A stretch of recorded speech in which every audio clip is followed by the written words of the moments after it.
Hello, ladies and gentlemen, and welcome back to another playday of Talent League R6 EU. And today, we're going to be casting the amazing game of Carlstad Kings versus qvG Academy. I know you guys are still probably hyped from the mid-season tournament that happened yesterday, where qvG, I think, absolutely destroyed every competitor, not losing a single map, winning it 2-0. And they've come in here with some real confidence and real boost to try to take on Carlstad Kings, who are in second place right now. I mean, yeah, Liero, what do you have to say? I even forgot, like, I'm here with Liero. Hello.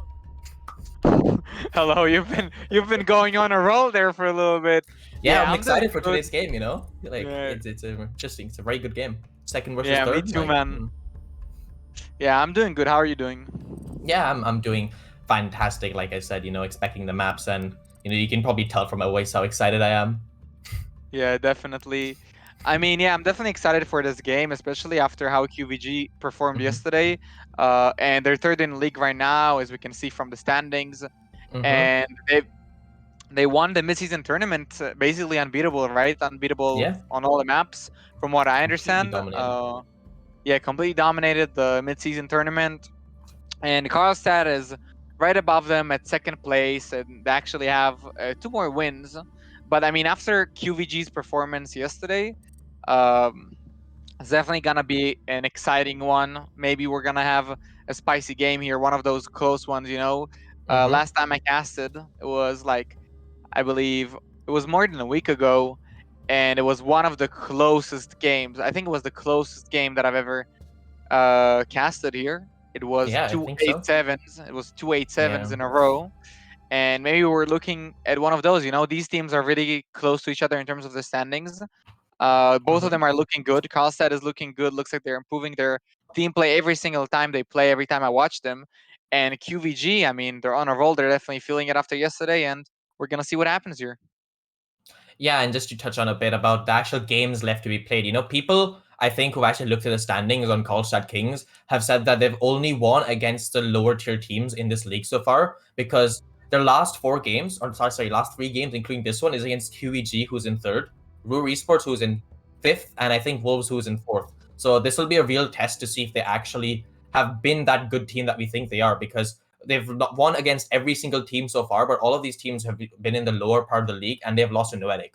So people are still a bit doubtful about their actual performance in the tournament, and whether they can, not in the tournament, in the league, and whether they can actually perform against these better teams in the league. I mean, I don't know if that's justified, just because they did win against Vor, from what I know. And Vor is one of the better teams in the league for sure. Though they're in fifth right now. I don't think it really reflects their level. They haven't played And Ruhr, right? They're I think playing that I think Ruhr. that No, they haven't. I think they're playing Ruhr in their final play day. Oh, really? Okay, then that's my mistake. Yeah. No, it's okay. They played But against Volgra, who I think lost. I mean, they've not no, they're not in the league anymore. They've lost against Noetic. They won against No Fear. They won against Arrow, and they won against Hyperion. I think. Carlstad has 5 wins. Yeah. So I think, well, the teams they haven't played against, which is the ones I can see here, they've not played qvG, which they're playing today. No, they've not played Wolves, and they've not played Ruhr. Those are the last three games they're playing. So Right, that okay. me, yeah. Yeah, that makes So sense. mhm. All of these are from the top of the standings right now. So Yep, yeah, we're definitely yeah. gonna see. But Carlstad is always looking good. If you're looking at the eye Mm-hmm. test, especially, they're looking good in terms of their team play. They're looking good in terms of how they communicate. They're looking good in terms of their fragging capability. I think there's a reason why they're in second, Yep. but maybe I could be wrong here, and maybe some other teams belong in the second spot, and qvG could definitely be a team like that. And I guess we're just gonna see today. Yeah, and also nothing to take away from Carlstad Kings. They've performed really well to win, because even though these teams are in the lower like standings, that doesn't take away from how good of the teams they are. Usually these maps always go to 7-5, 7-4, and it's just I just wanted to specify. It's not like they're winning against bad Yeah, teams. It's that's just exactly the thing, good because the games. Yeah, teams in the bottom of the league are still doing good. Like, yeah, this is good. uh, who was it? I don't remember who was it. Wait 1 second. Um. So yeah, I think it what? was possibly No Fear or No Arrow fear. that I was impressed by. But look, they don't even have a single win, Hmm. and they played pretty good. I remember that a really close Yeah. game, uh, not I that think. long ago against one of the top teams. I think against Vor. That a Yeah, I really think really it close was game. Arrow. You think it was I think it was Arrow? a consulate win, I think, towards the end, if I remember. Yeah. Anyway, the bottom teams, they still have really close rounds, really close maps with the top teams as well. So it's, they're obviously not as good, but the difference is not huge. No one Nope. is really stomping here most of the time. Most of the time, we don't really see stomps in one-sided games, unless, I mean, Noetic is playing one of the weaker teams, and then it's a little bit of a I mean, different even story. Noetic, right? Like a few of their games have gone to overtime, I think. And if just like 1 or 2 round difference, and they could have been in 4th or 5th, right? Because they picked up a couple of draws instead. Yeah, definitely, definitely. I mean, we're gonna see. We're gonna see. I'm excited for this one. I want to see. I want to see who's gonna come out on top here, qvG or Carlstad. Yeah, and just to go over the map bans, because I think there's been a production error in showing them. The maps you're going to be playing today are Cafe and Villa, if I'm pretty sure. Can I just get a nod by the... Yep, so Cafe and Villa. And how do you feel about these maps, Lero?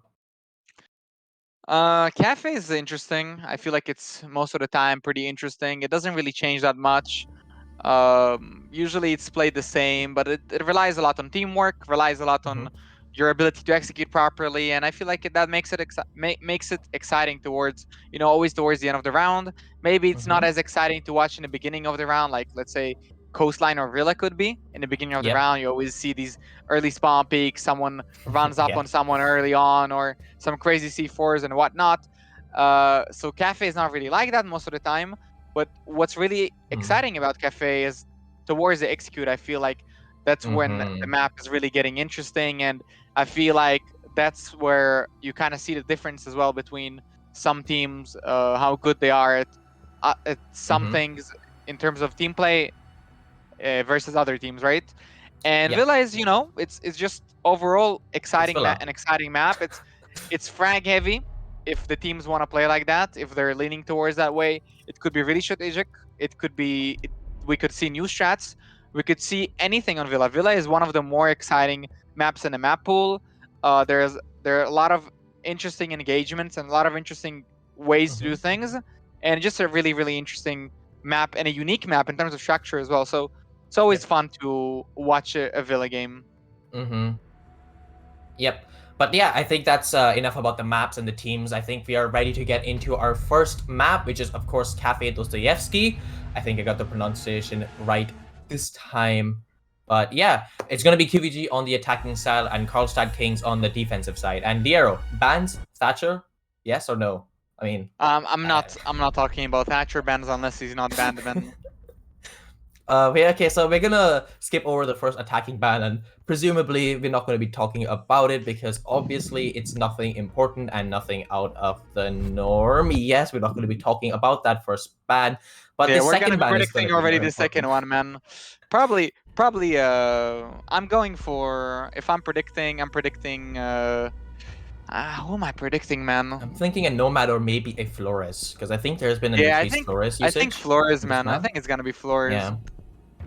I'm guessing Flores, but it could be like a Monty if they have some intel knowledge, but I'm guessing. Oh, it is a Nomad, so I was correct on my first time.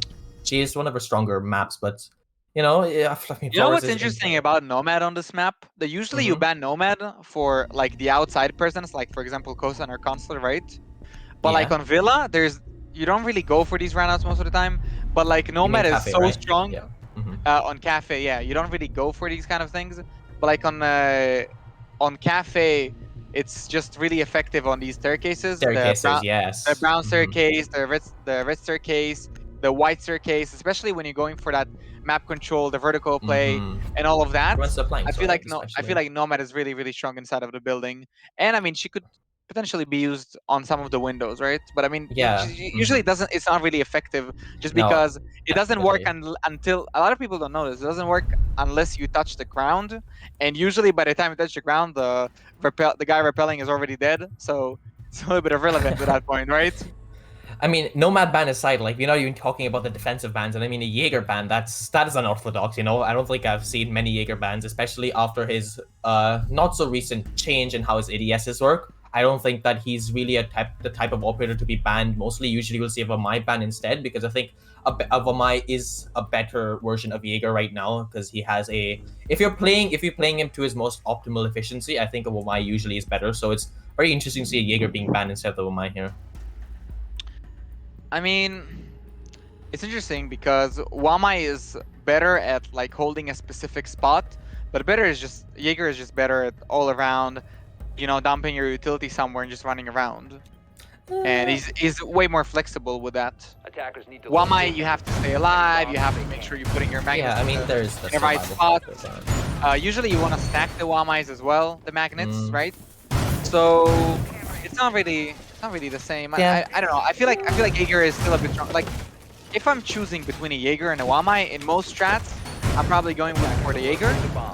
But it's possible that I'm just gonna combine the two. Like if I'm picking a Wamai, I'm probably gonna go with a Jaeger as well, just because I feel like Jaeger just won't have enough on his own, but Wamai won't have enough on his own as well. So it's sometimes difficult. I just agree to disagree, right? I think that's okay, because I think they're both really strong operators in their own right, and we have a clash in play in this first round, and I think that's going to be very interesting to watch. I'm 100% expecting this clash to be playing by this pixel area and just completely shutting down any kind of attack from there, and I think you'll be able to see her in a second. She's just going to open that window there to make sure there's no glass, so the sound does go through them, and they can hear people rappelling on the windows.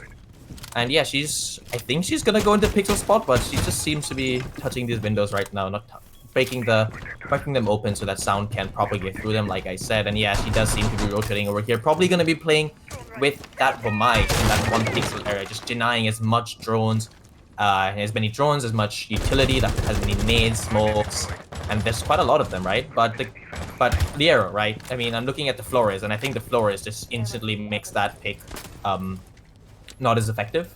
I mean, what do you think? I don't know. It's interesting to see how the dynamic is going to go between Flores and Clash, but I feel like she's definitely fast enough to dodge the drones, and I think it's going to be a little bit tricky to kind of I was referring to like getting the utility. Like usually you can use it fast in that sense. Definitely. I mean, getting rid of the shields and all of that is obviously way easier, but with Clash in front, giving out information, I don't know how it's going to go. Clash is just so strong all over this top floor right now, and I feel like it's one of the stronger picks that you can bring if your team knows how to utilize it correctly. So we're gonna see how they're gonna utilize the Clash here. And yeah, it just seems to be a pretty safe hold, but as I say, that Divine actually gets a first pick onto Pasha, and we were actually talking about those Flores drones being really effective, and the Flores has died first out, but F2 does get the refrag onto Divine, and now it's rounded up and a 4v4, and they can look at the sledge. You can see that Wamai's gun just sticking out in that corner as the Ashe or the Iana picks up a frag elsewhere, and this sledge is going to try to down the Wamai, and he actually managed to shoot his fingers just quite enough, and suddenly the defenders are in a much worse situation with 1 minute left on the clock. It is a 4v2. Yeah, Blue's gonna get the headshot onto Kaneki though on the repelling sledge right there, and he's gonna try and equalize the situation a little bit. Someone is looking for some shots on towards Diana, and he's gonna get a headshot there, 2v2 right now. 50 seconds, F2 is gonna get a little bit of damage, but he's gonna frag Blue, and someone is gonna find himself in a 1v2 situation right now against F2, and the Zofia who's gonna stun him out, as Ace is gonna finish the job with a beautiful headshot towards the freezer area. Great communication from them, and there we go. Great teamwork. That's what we like to see, and a great attack overall. Yeah, I'm just so happy. Was it the Zofia who just decided just not to peek him? Because I know so many players who have just been like, oh, he's in freezer, and then uncrouch and gone for the gunfight and potentially lose. And then like, I just seeing that Zofia just decided not to peek and waited for a teammate to get a guaranteed kill. I think that's just really nice to see, and you can see how well the communication is on the team. Yeah, definitely. The stun went in at the right time, and then Goody just went in right after the stun, went for the kill. Usually, obviously, someone is not going to be expecting Ace or any other operator to come out from the right side because it's focused on the gunfight with the Zofia. So he's going to be thrown off guard. Just beautifully done. What can you say? Just textbook communication, 2v1. That's how you should be playing it 2v1. And that's why we always say that 2v1s are a little bit questionable when you lose them in situations like that. Yes. And just before we go on, I just want to confirm that IQ, you pronounce his name Pasha, right? Because the last thing I want is to mess up a player's name for the entire game. Production, do we have anything on that? I believe it's Pasha. It is Pasha. I believe it's Pasha, man.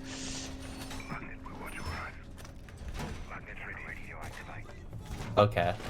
Oh.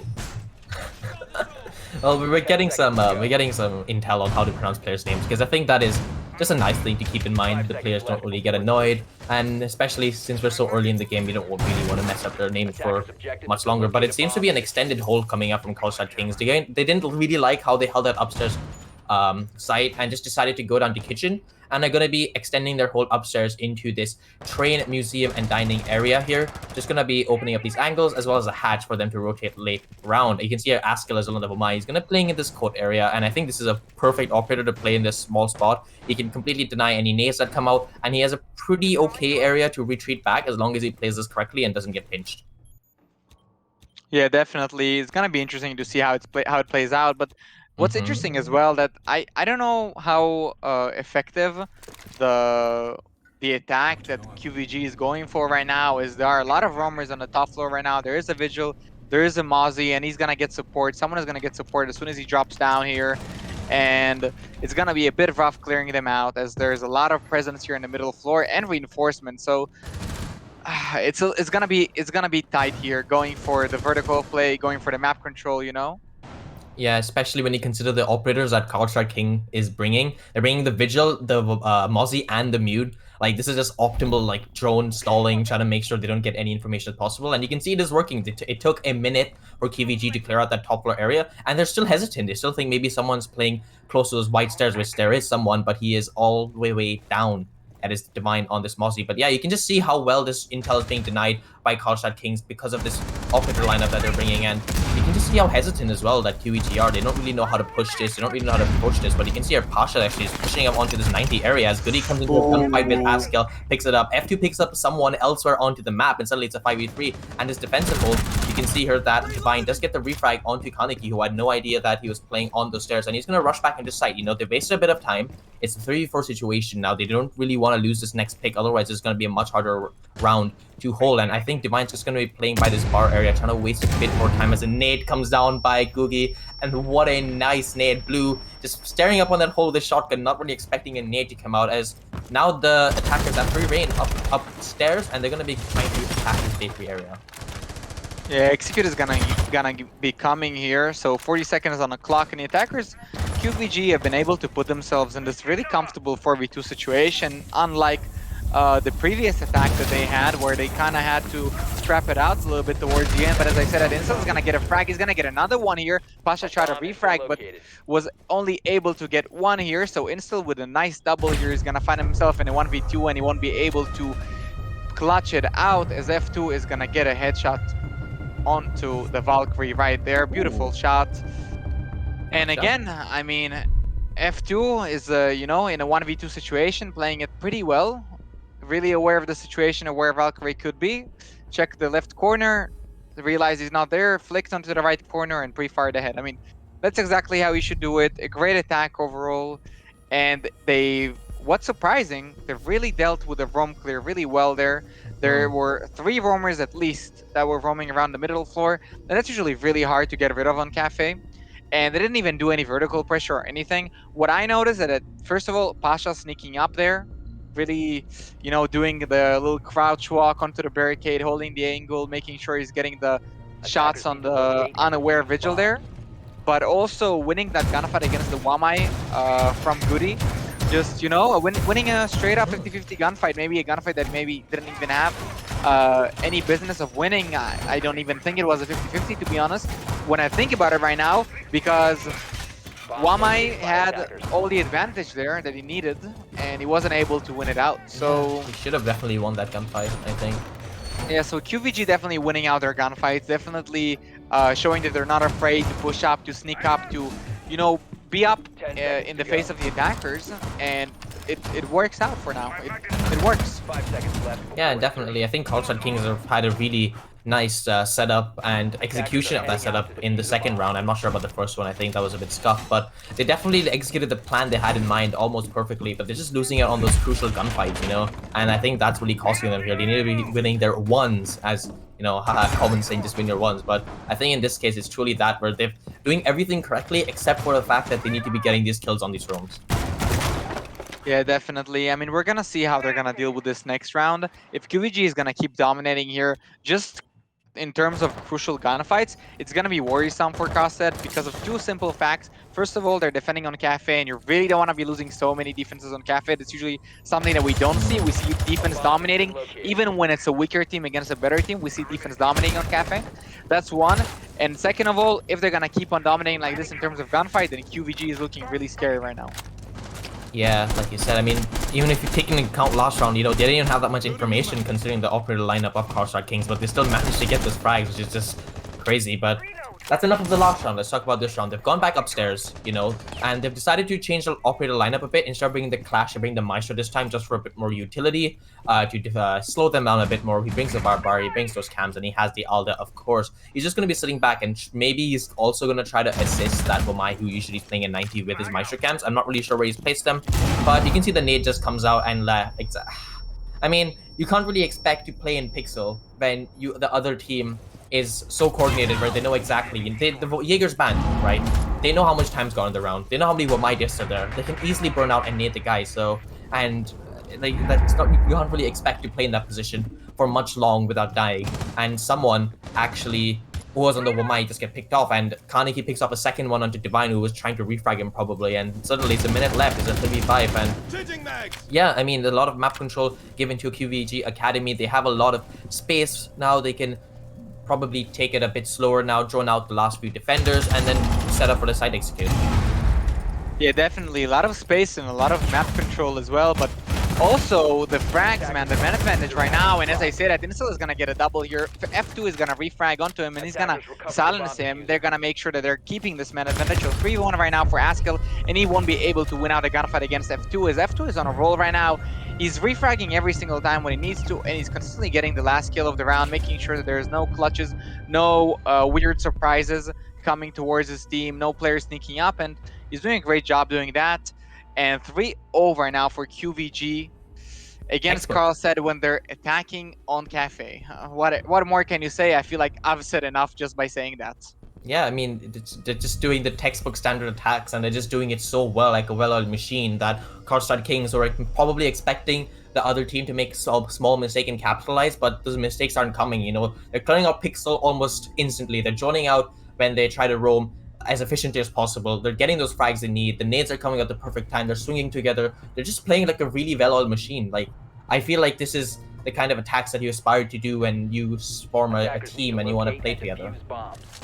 Yeah, and I feel like that's exactly the moment where we should go back a little bit to yesterday and the mid-season tournament. And now qvG dominated there. And I feel like we just see the same qvG here because they're still dominating, man. They're 3-0 attacking Cafe. Carlstad is one of the better teams in the league right now. They're second, and it looks like they're second in terms of standings, and it looks like they're just doing it so easily. It looks like they're not even breaking a sweat. They're just, you know, playing their game. There's really not too much to it, and they're doing it well. And they're firing all cylinders here. It feels like they're definitely coming off of that momentum from the mid-season tournament. True, and you can see your F2, he's 6-0 right now, has not died yet. He's got 2 kills on average every single round he's played so far. He's been definitely the standout players in this game. And just to speak on Carlstad Kings, you know, they've tried the different sites, and now they've actually gone to Reading Room, and they've brought a very different lineup. Instead of bringing the Humai, they've brought the Kaid, the Castle, and the Clash, which I'm not sure how well the Clash worked out in the first round. I don't really think we had an opportunity to watch them, right? Because the round just went by so fast.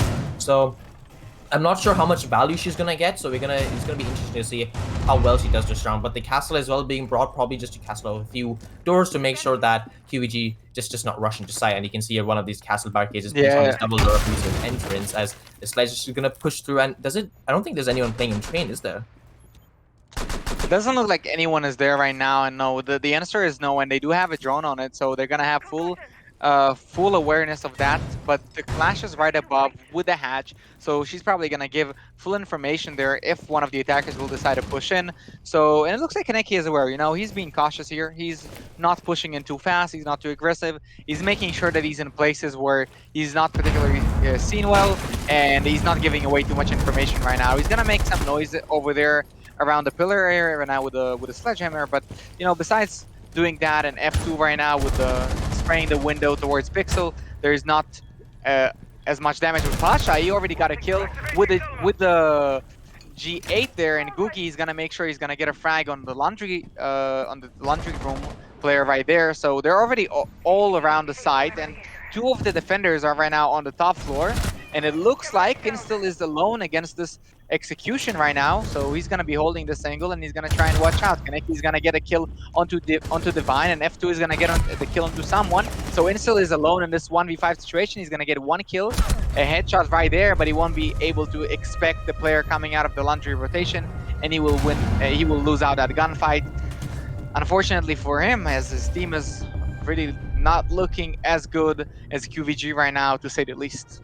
Yeah, and I definitely just gonna highlight that one play that qvG did. You know, all of his team was putting pressure on that train side, and all of the defenders of Carlstad Kings were probably expecting them all to be pushing there, trying to clear out the top floor. And the fact that Pasha not only managed to get that first pick and stay alive, but qvG as well, crouch walking up those white stairs coming from maybe garage or somewhere downstairs, and gets that second pick as well. That just puts your defenders in such a bad position, because now you know that the Iana is somewhere near laundry. Maybe she's ran in because there's no one on site, right? You don't know if she's ran in, she's ran upstairs, she ran back down. Not only does that instill a panic, just makes the defenders try to overexert themselves, try to make a play because you think there's someone into sight. They lose their positions, they overextend, they lose some more gunfights, and that's exactly what happened. And the round was just done, and Insta was just left in the 1v5 there, even with the clash. Yeah, I feel like as soon as qvG got that kill onto the laundry room player, I feel like the correct term would be they ran around like headless chickens, because that's what happens, and that's usually what happens with communication, especially the lower tiers. The lower you go, I mean, even in the higher tiers, honestly, it just gets really hectic, because it's like, guys, he's on site, he killed me, and okay, and what now? We have no information, we don't know what's going on. He's maybe on site, maybe he's not on site, but we need to get back somehow. We know this because they could plant, and we could probably lose the round like that.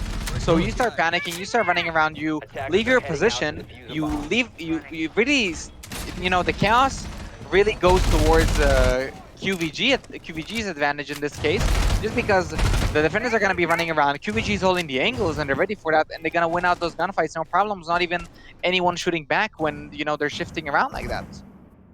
Yeah, I mean, there's no other way to say it. I mean, I think qvG are just completely dismantling Carlstad Kings. You know, not only have they expected, like, almost everything Carlstad Kings have done, they've countered it to almost perfection, and they're getting those picks, and they're winning rounds dominantly. I think there was this first round, which was a 2v1. Apart from that, every single round has been a 5v1 or 4v1 towards the end. Like, it's been utter domination from the side of qvG here. And actually, you can look at this blue.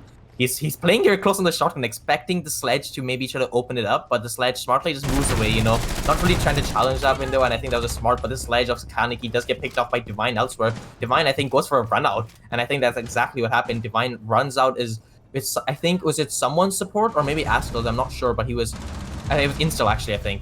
And you can see here that Divine and Askel both pick up a frag each before Askel is hit off by qvG. And actually, look at this. What's happened? The attackers are all on site here. It's a 2v4 with a minute 45 left on the clock. F2 and qvG both in this bar area. They're going to need to get these kills as qvG picks up the first one onto blue, leaving it in a 2v3. As F2 managed to pick up a second one, but he's on such a low HP. It's all down to qvG, who is in a 1v2 against someone in Instil. He's going to slow down here. He's behind his bar. He just saw someone walk over that shield, but that was actually all the way over into Piano. He's in a good position here. He's going to try to take the plant, see if any defenders push him. He's going to stick it, actually. Maybe he's on to 60%. He manages to light a shot into Instil here, but Instil gets away with his life, and suddenly qvG is looking in a worse and worse position. He's going to try to aggress here, try to get that first pick, but this does not win his gunfight with someone. And what a fast-paced round. Oh my god, I was not expecting that.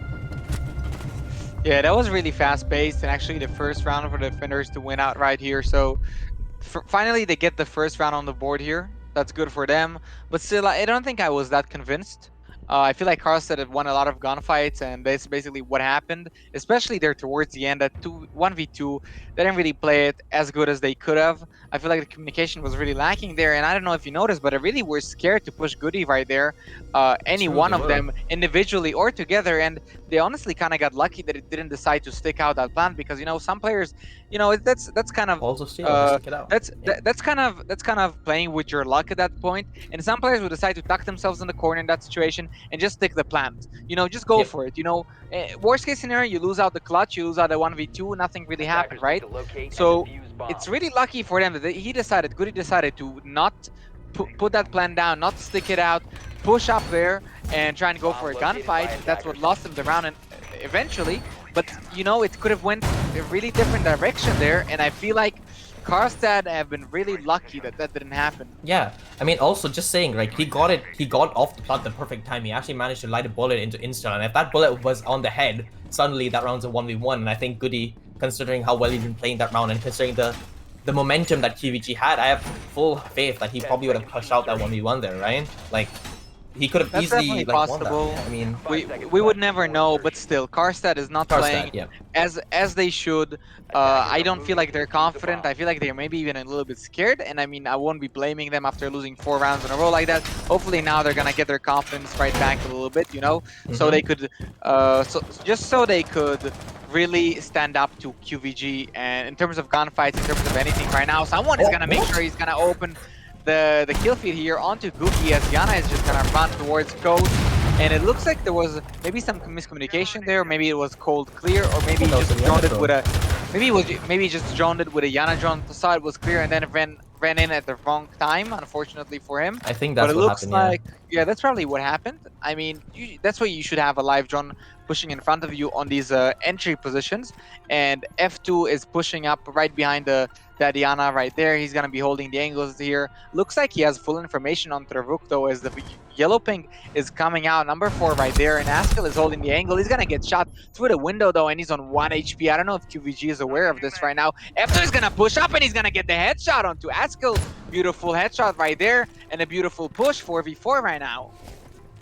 I mean, yeah, it's been a mixed start. You know, there's been definitely not as I mean, I think that opening frag for the side of Carlstad Kings was a boon. I think that was just really unlucky timing on the part of Googie, who probably droned it and jumped in at the wrong time. But it was a frag that Carlstad Kings desperately needed. But immediately that frag does get traded off as a Rook. Was playing in a really, really dangerous position, does get traded off, and now it's a 4v4. And you can see here that Carlstad Kings, they still have upstairs control. It seems like qvG have completely omitted this upstairs control from their plans. No one seems to be trying to go upstairs and trying to get this vertical pressure. It seems they're gonna try to maybe go for a completely horizontal take, trying to take Bakery as well. But you can see someone here was down by a nade, I think. I'm not really sure what happened, but Kaneki as well gets a nice refrag, probably expecting someone to push down those bound stairs after his teammate got down.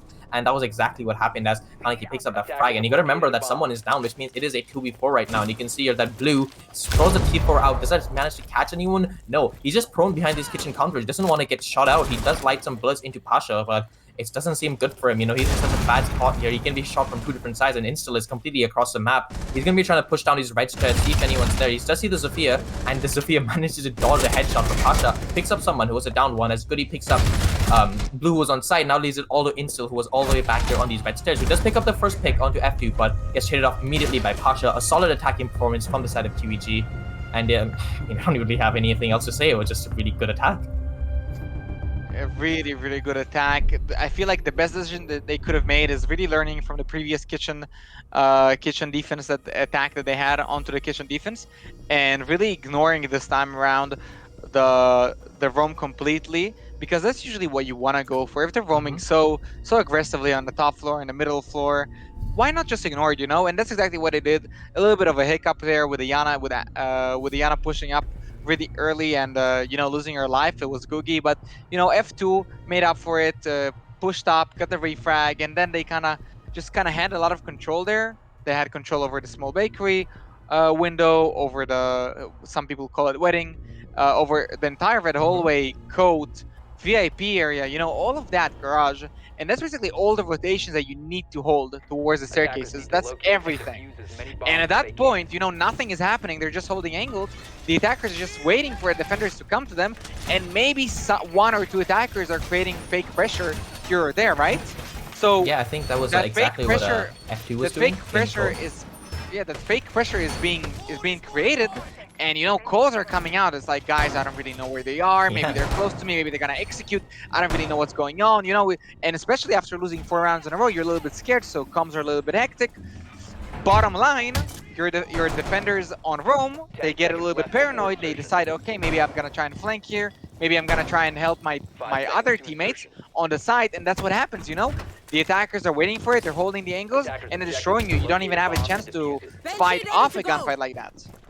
I mean, yeah, you also gotta consider, like, if the attackers completely omitted, they decided before the round even started as part of the plan, they're not going to even try to get upstairs control. And if the defenders actually realized this, they could have just held these angles from above and denied the plant, right? Like, the thing is that vertical angles go both ways. Like, people say that when people attack on this map and they try to open those vertical angles in mining and dining area, it just, like, people, there's like almost, I think there's 2 or 3 spots, maybe like 1 or 2 actually, where as a defender, you don't get shut out. And I think the same thing applies there. You got to remember that as a defender, you can probably deny the plant at almost every spot. And even that default plant spot behind the bomb, you can definitely counter before they run in. And I think it's just that anxiety, like you said, you know, that bit of doubt, like maybe they're going to be pushing into side. My teammate just went down. Let me just try to be aggressive here. And then you lose that gunfight.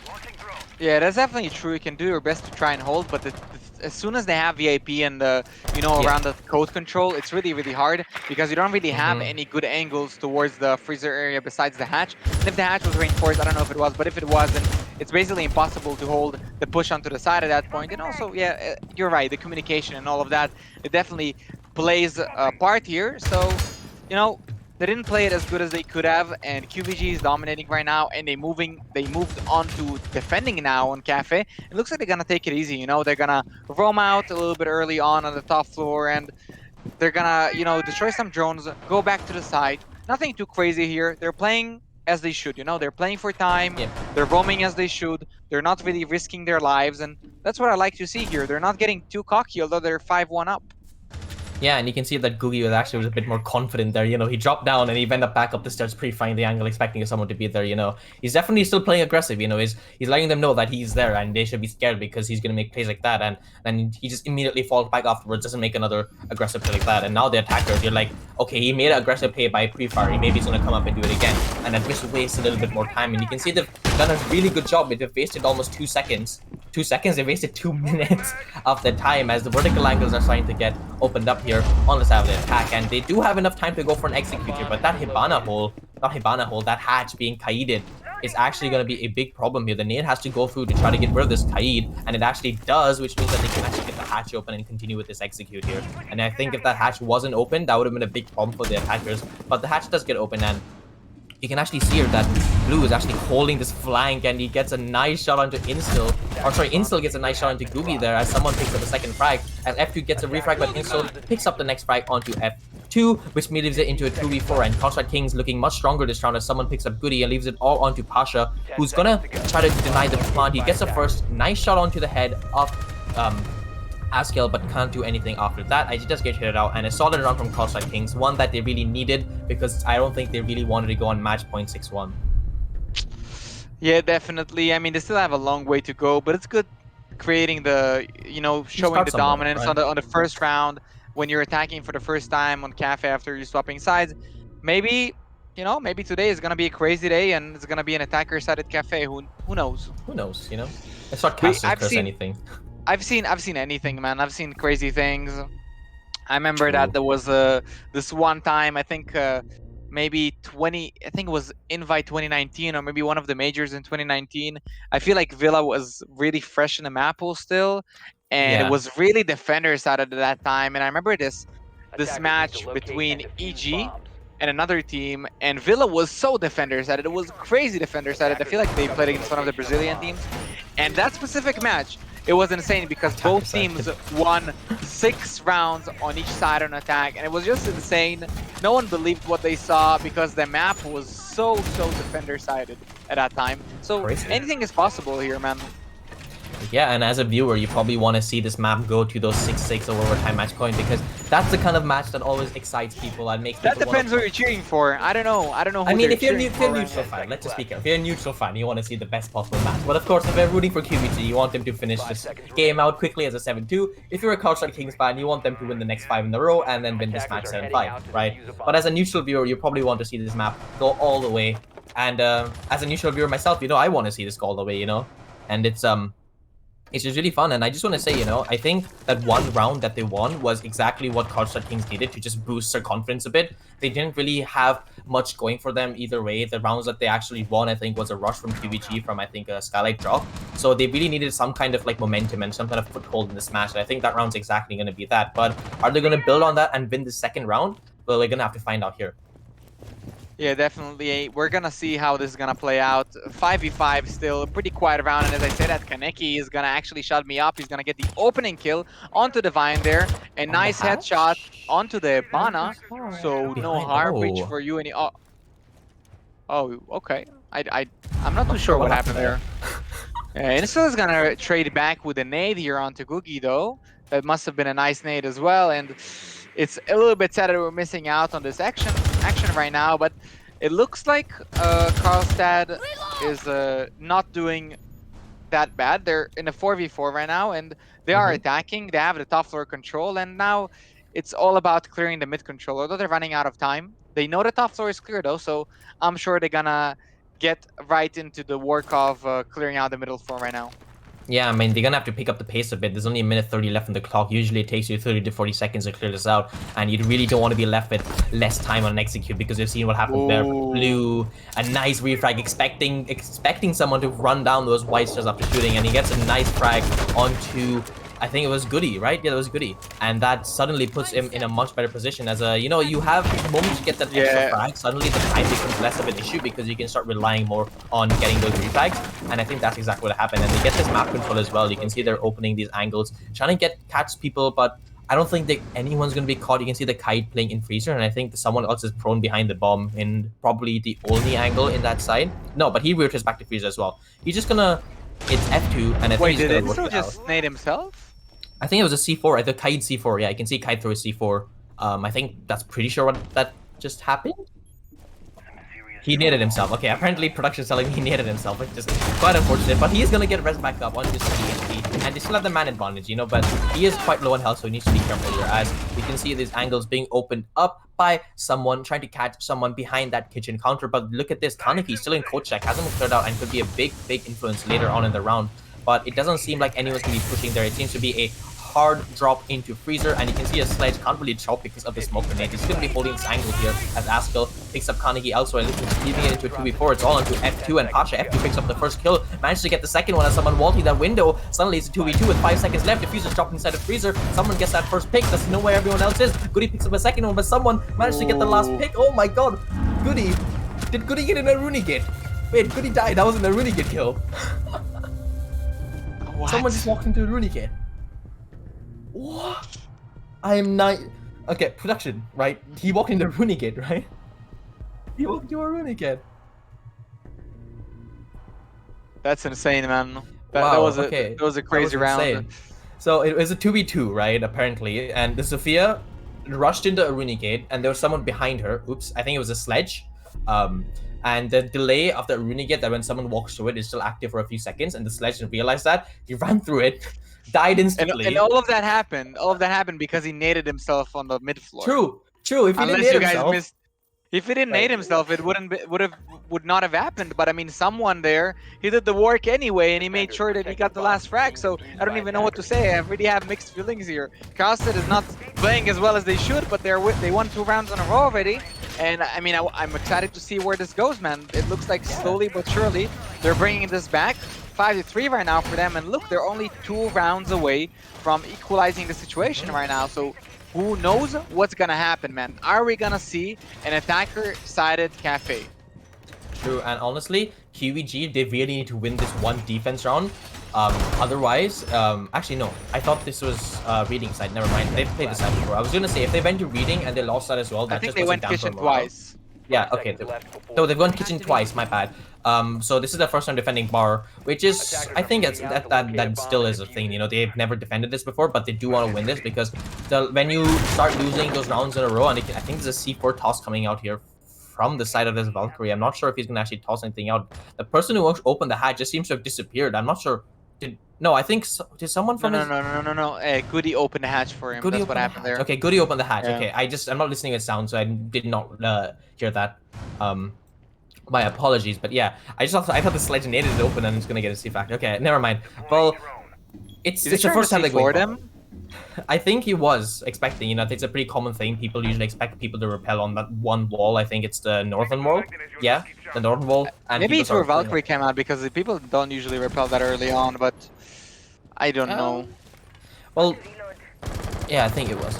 I'm guessing it was a C4 play, but you can see some of these Valk cams being pinged out here. That's going to be really good for Carlstad Kings because the last thing you need is these Valkyrie cameras giving the exact information where you're pushing from so that the defenders can easily pre-fire you or get you a C4 from below. But yeah, I mean, we can see here that qvG is just playing under the skylight here. This is an easily naded position, and you can see here that qvG bringing that Vamai, but I'm guessing all his Vamai discs are gonna be focused on that pixel area, so he can get naded quite easily here. So he's gonna smartly rotate back, and I think that's a smart thing. You can see exactly kind of instill. He's just playing there, expecting him to play there to maybe try to nade him, but qvG does rotate away smartly.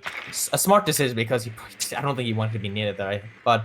Someone is going to be droning below into this mining area. Does he spot the Valkyrie? I'm not sure if he does manage to spot the Valkyrie. That drone looked away at the wrong time. And I'm not really sure if this Valkyrie was spotted running into fireplace. She actually seems to be being aggressive here. Maybe going to try to go for a run out. But honestly, I'm not really sure. This attack seems to be kind of all over the place, you know? Yeah, it's really slow right now. They're definitely wasting a lot of time doing something. I'm not too sure what they're going for. It looks like they're going for a lot of window pressure right now, and a C4 is gonna go out. qvG is gonna take down Divine, and that's gonna be the opening frag for the round. So the defenders really find themselves in a really good spot here. As it's 5v4, the attackers don't really have any map control, and it looks like the man advantage is really going towards Carlstad's side right. Sorry, qvG's side right now. And Carlstad is definitely going to struggle with this attack towards the last 30 seconds of this round right now. F2 is going to get a frag again for his team here, and Kaneki is going to make sure he's going to get another C4. qvG is going to follow up with another frag, and they're going to leave Instil in a 1v4 situation. 1v5 actually, but he managed to get that frag, that headshot onto qvG, and now he's going to find himself in a 1v4. I feel like he doesn't even have enough time to frag out all of these players right now. Even if he won all of his gunfights, it looks like he's not even gonna try. He's not even gonna, he's not even gonna drop down the hatch. He knows that he has no chance. He's gonna try and toss out the grenade right there. Probably talk about the next round, pet the stats a little bit potentially, and hopefully he's gonna get a kill for himself to boost up that confidence. But yeah, they just weren't able to win out the attack on the top floor. And again, I kind of see the same pattern that I saw on the defense. They were scared. They didn't really go for any plays. They didn't really go for map control in any particular way. And when they did, it was a bit too late. They didn't really do it together. The teamwork was just not there. I feel like lack of droning. Something is definitely not going right for Carlstad right now. I don't know if it's lack of confidence. I don't know if it's anything else that's affecting them. I mean, you bring the gridlock, right? And so now you expect, okay, she's an off-meta pick. She's probably going to be trying to cover red stars and try to maybe push out the guy playing pixel bathroom, just give her his position, be a bit of annoyance. But instead, she's repelling on repel, yeah. Yeah, she was on repel and she threw it into garage, I think, downstairs. And it's just perplexing, right? I think I don't think they executed that as well as they wanted at all. I don't think they really tried to push pixel. I think they were all just doing their own thing, and I think that's ultimately why they lost a round, I don't think any of them were really working together, holding anything. Yeah, it's just a dull round from Carlstad Kings there. Hopefully they improve here. I mean, they have to improve here if they want to win this map, not this match. They're gonna have to win this map here. They're gonna have to win the next 3 in a row, which is definitely doable, but they're gonna be attacking onto this reading room and fireplace, which is the first time they're attacking here. So it's anyone's guess as to how well they do, how well they don't. Because are we gonna see the Carlstad Kings who attack kitchen, or the Carlstad Kings who try to attack top floor?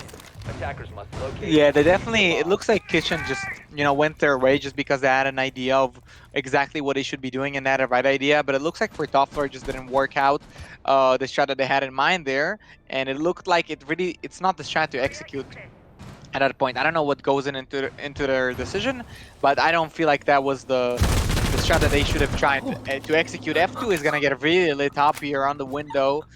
And I mean, he's gonna stay alive, man. He's gonna somehow stay alive after all of that, and he's definitely gonna thank someone, maybe some presents for that. So still 5v5. All the attackers are on roof right now, and they're gonna be attacking towards Reading. And Reading is really similar to the top floor in terms of how you should be attacking. And when you struggle to attack top floor, you're usually gonna struggle to attack Reading as well. That's a narrow gunfight right there as well. Someone is gonna get lit up for almost 50 HP right there. So getting aggressive on the red hatch, that shows dominance, man. That shows confidence. What else could it show? The alpha energy. Yeah, definitely. But yeah, I mean, it seems to be, even though F2 got lit up really early in the round, that does not seem to slow down qvG in the slightest. They still are going for these aggressive kind of plays, trying to defend this top floor. And you can see that one round, like last round, they didn't really be aggressive at all. And it worked out for them. And now they've gone straight back into being aggressive as qvG manages to pick off, I think, someone and downs I think downs Askell as well, but does get traded off by Instill almost instantly. And Instill, if he wasn't there to refrag, that would have been a horrible trade for qvG, but they've somehow managed to level things up, and Askell's are just about the same HP that F2 is, as the nade comes out and Askell somehow is still alive. He's on sliver, he's on 5, maybe less, maybe 4 HP, I'm not really sure. As you can see here, Parza, does he still have a nade? He still has one more impact to toss. If he tosses the impact, I think Askell actually goes down here as the nade comes out, and impact actually does come out. It's an explosive trade. What have I just witnessed? Impact and the grenade training each other out.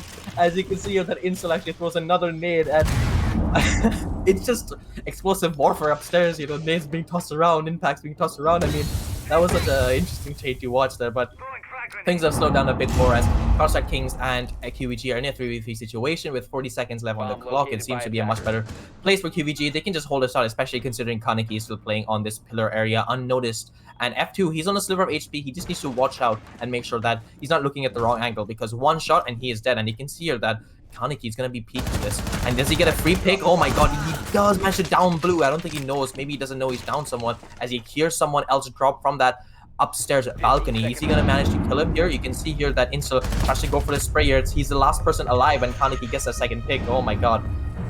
What a round. Good half on the map, and a 7-3 victory for qvG. Pretty comfortable, if I can say that. I mean, Yeah, besides the two defenses, on Kitchen, I feel like it was really good from them. They really showed why they won the mid-season tournament. I feel like they're showing that it's not a fluke. They definitely changed something in their team, and they're getting more and more confident. They're getting more and more dominant here. They definitely figured something out, and dominating against Carlstad like this, I mean, that's definitely not a joke, man. So we're gonna see. We're gonna see what happens on Villa. I mean, they just looked really solid on their attacks. And on defense, they look shaky on one side, but the other two sides, they just look really into it, and they just were the dominant side overall, you know? I don't think there's anything else to say. I mean, yeah, they just were the better team overall in that map. Nothing else to say. Yeah, and speaking of dominance, man, that nade trade right there. I hope someone is gonna clip that. That was insane, man. Great play by the Melusi there, I guess, and yeah, you gotta catch them all. That's all I'm gonna say right before we head into this break. You guys don't go anywhere. We're gonna be right back in 5 minutes to cast Villa, and that's definitely gonna be an exciting one. I'm excited to see how qvG is gonna play it, and if they're gonna stay as dominant. So we'll see you guys. Don't go anywhere. See you in 5 minutes.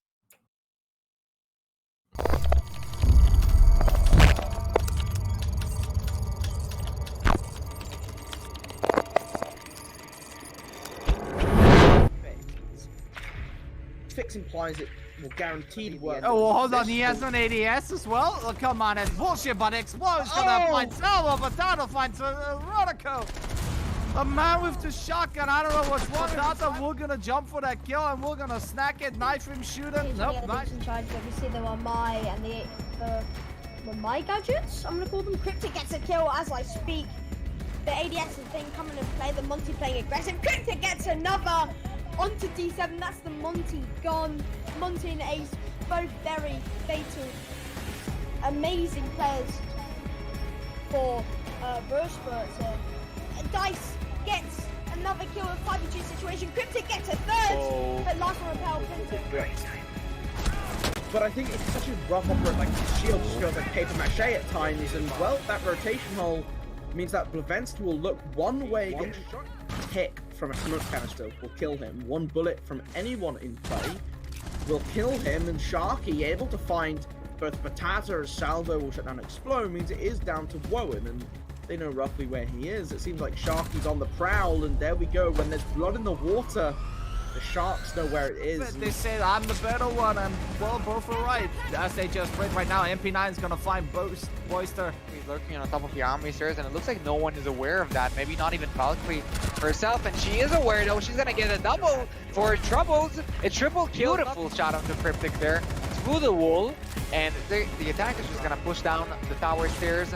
Mitchell is gonna get another 1 seconds. Mitchell is gonna get if Steezy is gonna get a frag here onto Syrup, I'm pretty sure, and Mitchell is gonna be alone in this 1v2. He's gonna be able to secure it though. 1v2, he's gonna make it work. A great double kill from him. Amazing shots. Look at this. Beautiful headshots and a follow-up right there.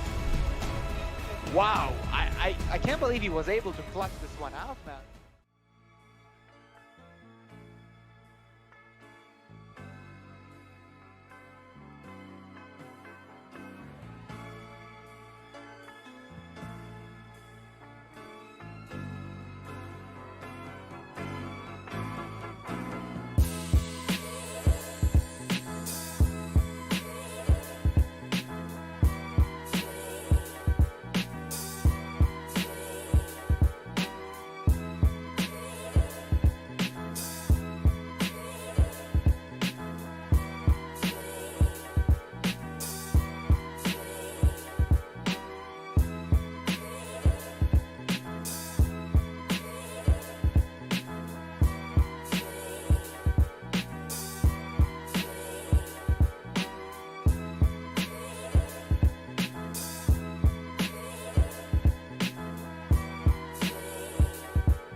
Welcome back, ladies and gentlemen, boys and girls, whatever else you identify as. We're back on Villa here between qvG and Carlstad Kings on the second map of this exciting series that qvG is just completely dominating right now. And we're excited to see what's gonna happen throughout Villa, because on Cafe, I'm telling you, Sean, right now, qvG have been looking spicy. I mean, they have. I'm excited to see how they attack on this map, especially because usually there are many different approaches to how people decide to attack Villa. They usually have very different setups and how they want to do things, right? But yeah, I'm just really excited to see. They've been so consistent. I'm just really excited to watch this map. Yeah, definitely. It's going to be an exciting one. But more than everything, I'm pretty excited to see how qvG is going to perform. Because, man, if they're going to bring the same energy that they brought on Cafe, Yeah, and they're going to definitely. bring Oh my the same energy that they won the mid-season tournament with, then I feel like it's getting a little bit scary for Noetic here. That's how Yeah, I feel mean, like. Getting a bit spicier, Who is hot in here or what? Yeah, definitely getting hotter and hotter, man. So we're just gonna start as soon as both teams are ready here. And it looks like we're heading right into it. So Villa it is, and qvG is attacking again, and they really dominated on the. Oh no, they're on defense. Okay, they're just blue. Defense. They're just on the blue They're blue. side. Yeah, they're on the blue side, but they're gonna be defending last time. I just wanted to say that on a Cafe, if you didn't watch the last map, you should. But besides that, they really dominated when they started on the attack on Cafe, and Cafe is a notorious map that's really hard to attack on. So I want to see how qvG is gonna be attacking here. We're But not going to be defense is also talking fine. about this first ban, by the way, just saying. We're not going to be talking about it. Sorry to cut you off. Oh yeah, definitely. That's not a ban we're talking about. We're not talking about the first ban. The first ban is an auto ban. I don't know if you guys know, but just like UL, this is too scripted, and this first ban that I'm not gonna mention the name of the operator, because if you mention it too many times, then apparently he's not gonna get banned anymore. Oh. So maybe I should be talking about him actually. Anyway. Ooh, it's all scripted. It's all scripted. It's all scripted. Everything is scripted. Yeah, we knew he's gonna get banned out, and we knew Floor is gonna get banned out, and all of this is just for show. Yeah, we also know that the Mira's gonna get banned out. Be gonna. See, Mira is definitely gonna get banned, unscripted, man. Bro, the Valkyrie's gonna get banned out. We know it's all definitely a Valk next, bro. And like it's in the script, right? If they don't, it doesn't make sense. What's in the script is if they don't ban out Valkyrie, we're gonna see a bunch of C4 kills. That's what's in the script. And there we go. There we go, man. 10 C4 kills just in this map, man. I'm telling you. Oh man, what Triven just told me. Oh man, what production just reminded me of. Oh man, you guys are not ready for this. Blue, man. Blue, the legend. The legend. Why is he the legend? Do you know? Do you know, Sean? I do not. I do, but I do not for the viewer's sake. Blue is the legend of Villa, man. Last time I've casted Carlstad on Villa. Blue went nuclear with like 8 C4s only on Villa. In one round. 8 in one map, man. I don't know how he had like more in the entire series because he got 8 in one round. He C4 5 enemies and 3 of his teammates. Man, I'm telling you, he had so many C4 kills, and all of those C4 kills were insane as well. I'm telling you, this guy is like BC on EG, how he used to be with grenades. This guy is the same with C4s on Villa. I'm telling you, we're gonna see some crazy things here, and they also have the Valkyrie intel. So I don't know, man. It's gonna be open when Carlstad is gonna be on defense. So it's definitely gonna be interesting to watch. My eyes are on blue the entire round. That's what I know. I mean, honestly, I'm surprised that Carlstad Kings haven't even brought an IQ, Especially when the Valkyrie is on ban on a map like Villa, you usually want to bring an IQ just because of how many good spots that you can put the cameras are. Like, there's just so many spots that you just can't really check them all. And it's just a bit surprising that they haven't really, they haven't really bought that IQ, not Valkyrie. They bought the Valkyrie. But it's just surprising. Because usually, not only in this map, in general, you'll see IQ being brought a lot more when Valks and Prey, because the Valkyrie gives a lot more intel. And yeah, I mean, I'm waffling on the same point because I'm just a bit more surprised. Yeah, I mean, it's a little bit it's a little bit of a hit and miss, right? Because it also depends on your IQ. It also depends on the enemy Valkyrie, because sometimes it's really hard to find those Valkyrie spots, even with the IQ. And sometimes when you do find them, it's just impossible to get rid of it unless you're exposing yourself. So it's always a Yeah. trade-off. And some teams will just decide to just wing it out, just guess where the Valkyrie camps would be, and just always guess that your information is kind of your position is kind of known with intel. And as I said, at here, Googie is gonna be roaming around the mid floor, and looks like he's almost behind enemy lines there. And Kex is gonna be helping him out here with a roam on the basement. So Googie is gonna be watching out here. Obviously, the bicycle window is open, and he's gonna watch out for any attackers that are holding the flanks right now. But Kex, man, he's coming down from the basement right now, and he's gonna get a frag here on the flank. Someone is gonna go down, and Divine is gonna get a double kill right there onto Goody and Kex. Googie is gonna get another kill for his team though, as Divine is gonna go down. Askell is gonna hold the angle. Hopefully for him, he's gonna be able to refrag, but it doesn't look like Googie is anywhere close anymore. He ran away completely, and it's a 3v3 right now for both teams. And the defense really contested a lot where the attackers wanted to push, and now they kind of backed off towards the side. Nate is gonna go out, not really gonna do a lot of damage, not enough to do anything significant, but better than nothing, I guess. Askell is gonna find himself on the bottom of the main stairs there, and he's gonna put some pressure on the other side of the map here.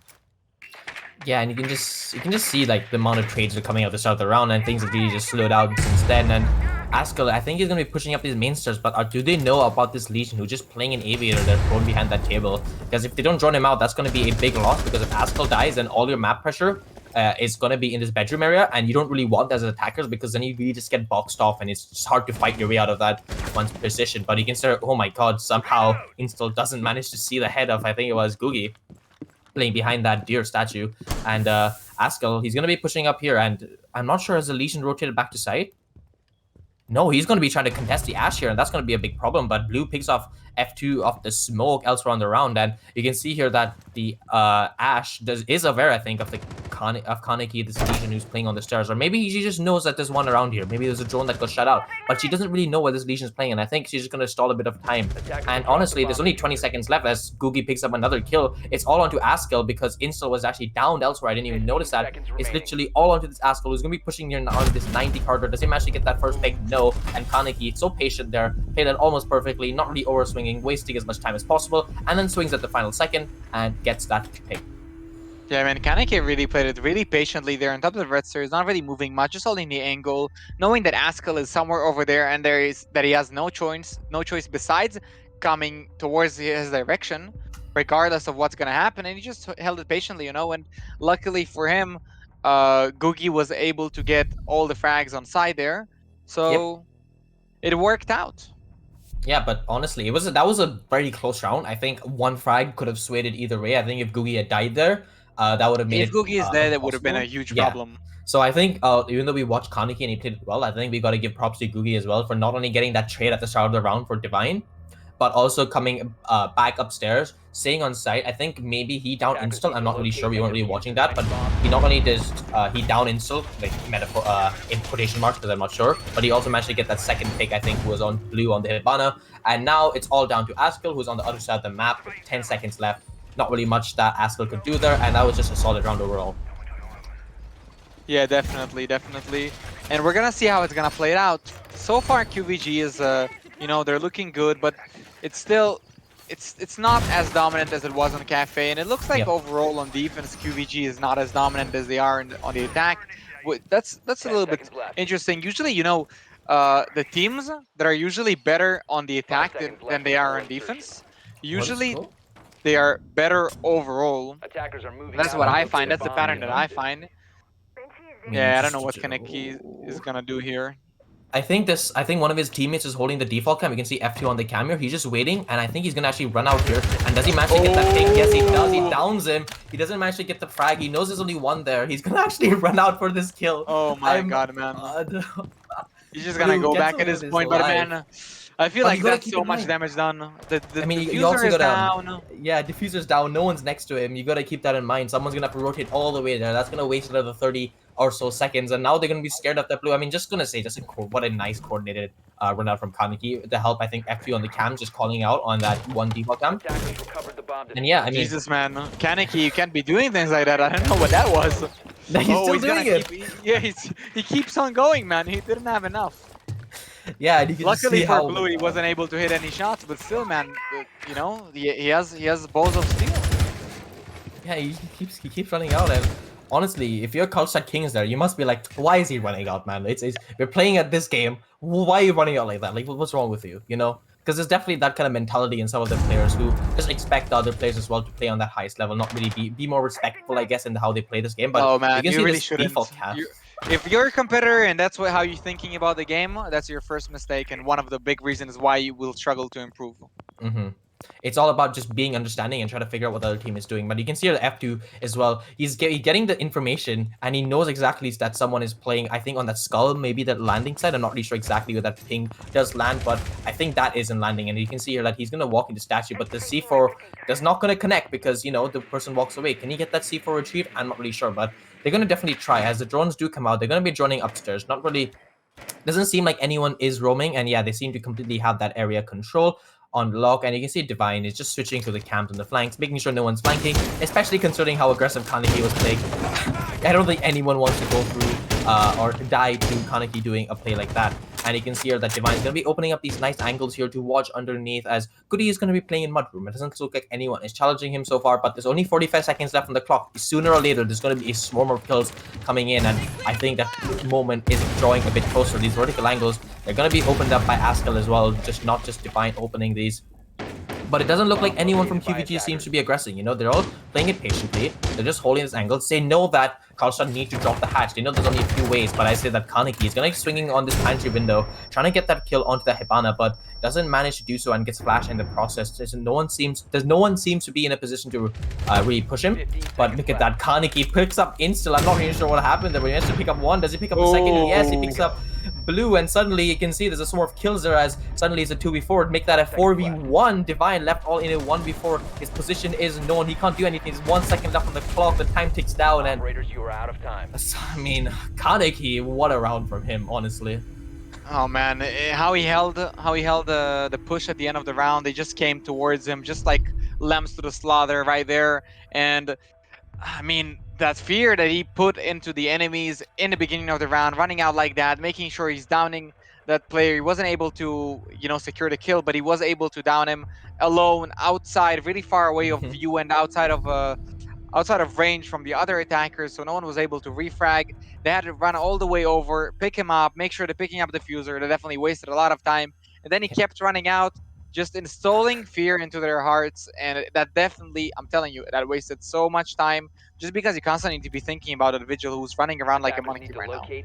Yeah, and it stays in the back of your mind. Like, maybe, like, for example, if you're really confident about pushing something, now you're like, hang on a minute, I'm just gonna face check this ADS, and that wastes like another 1-2 seconds. And if that really adds up, and eventually you can see what happened in the round was that Carlstad Kings had I think less than 20 seconds left to execute on the site, and they all started bomb rushing, and I think you can see that qvG expected them to do exactly that. And even if Kaneki died there, he would have still wasted just about enough time, and the people on site would have definitely refragged him. It was just a really, really solid round overall, you know.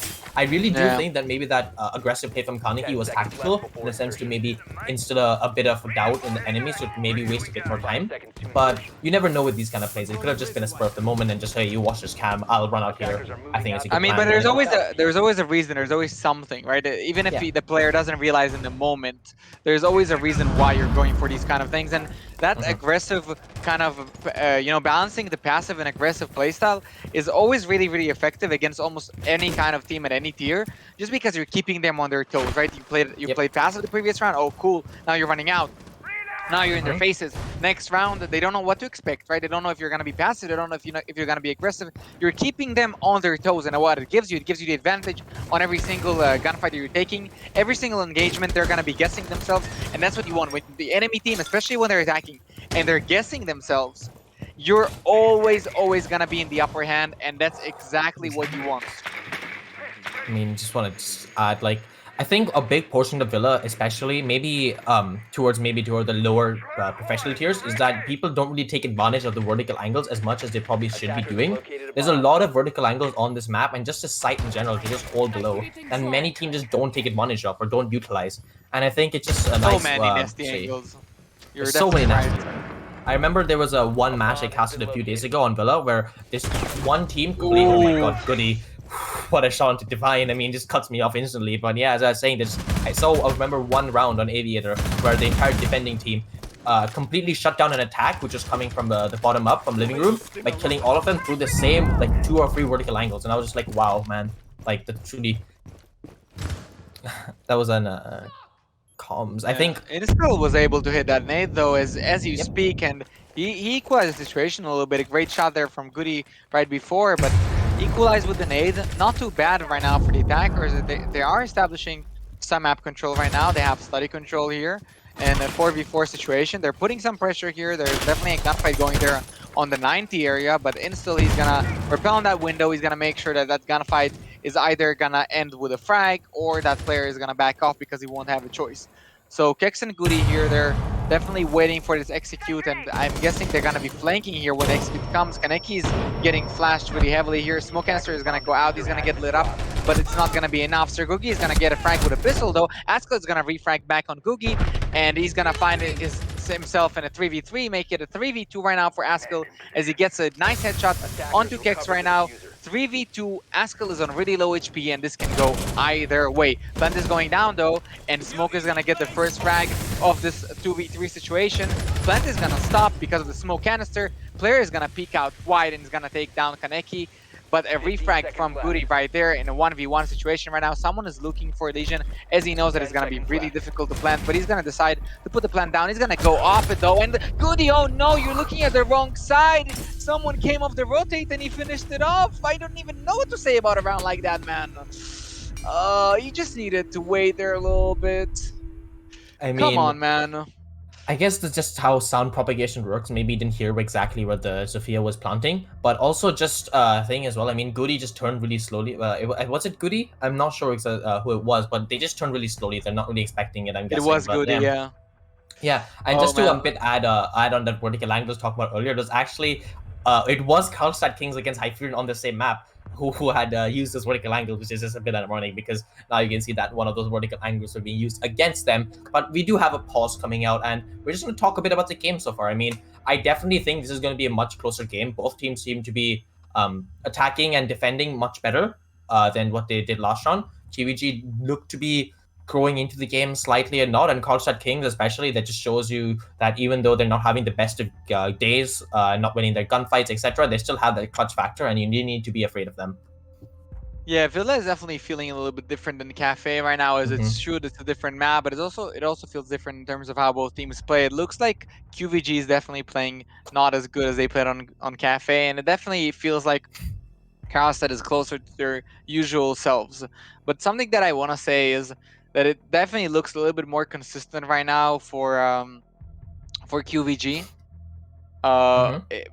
There may be in the advantage of 2-1 only, and it's not that big of a deal, especially if you think about the fact that they're on defense. But just the way the rounds are played out, it looks like they're usually in the driver's seat. They're more in control.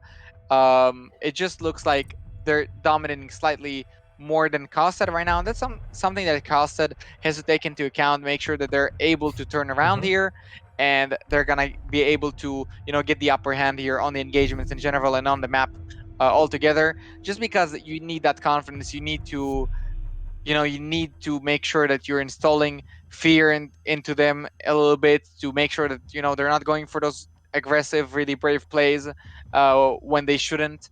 And I mean, we're gonna see how it's gonna play it out. It's definitely interesting here.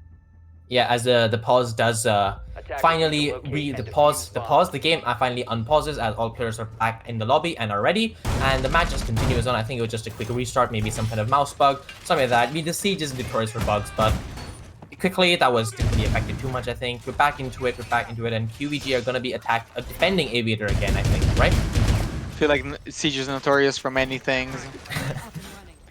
Bugs are one of them, yeah.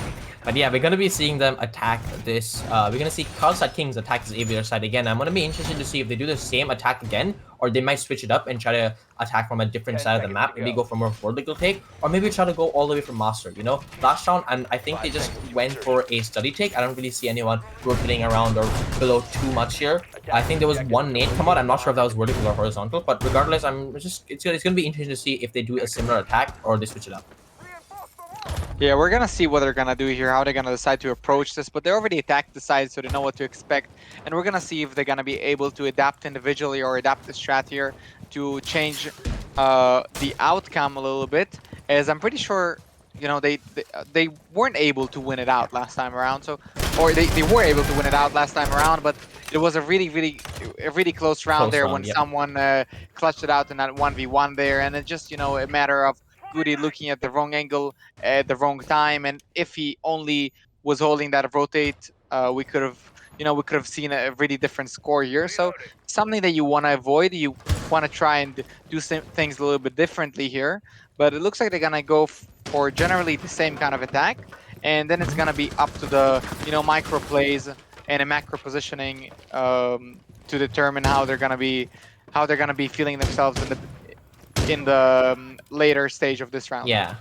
And also, just want to point out, you see that there was a Valkyrie camp that was turned on by that main door earlier in the round. And you can see the Jaeger floor banging there because that information is being put out, and you can see those yellow pings are coming out the yellow ping. And you can see Kex here. He's going to be trying to maybe swing it. Like, he's playing on these stairs pretty aggressively, and he's going to have all the intel in the world he needs to maybe swing on and get a pre-fire. As someone takes a lot of damage, he's on 25 HP now, and I think he did get swung by Kex on those main stairs. I don't think anyone else was nearby. Maybe he was shot from upstairs. I'm not really sure, but whatever. What is sure is the fact that he's on he's on very little HP, and that's one bullet's worth of health, and he's gone. Yeah, and Kex here, I mean, the Valkyrie cam is really underrated at the moment because he's going to be able to hold this main stairs all on his own. And I don't know if the attackers, if they even know about the Valkyrie cam.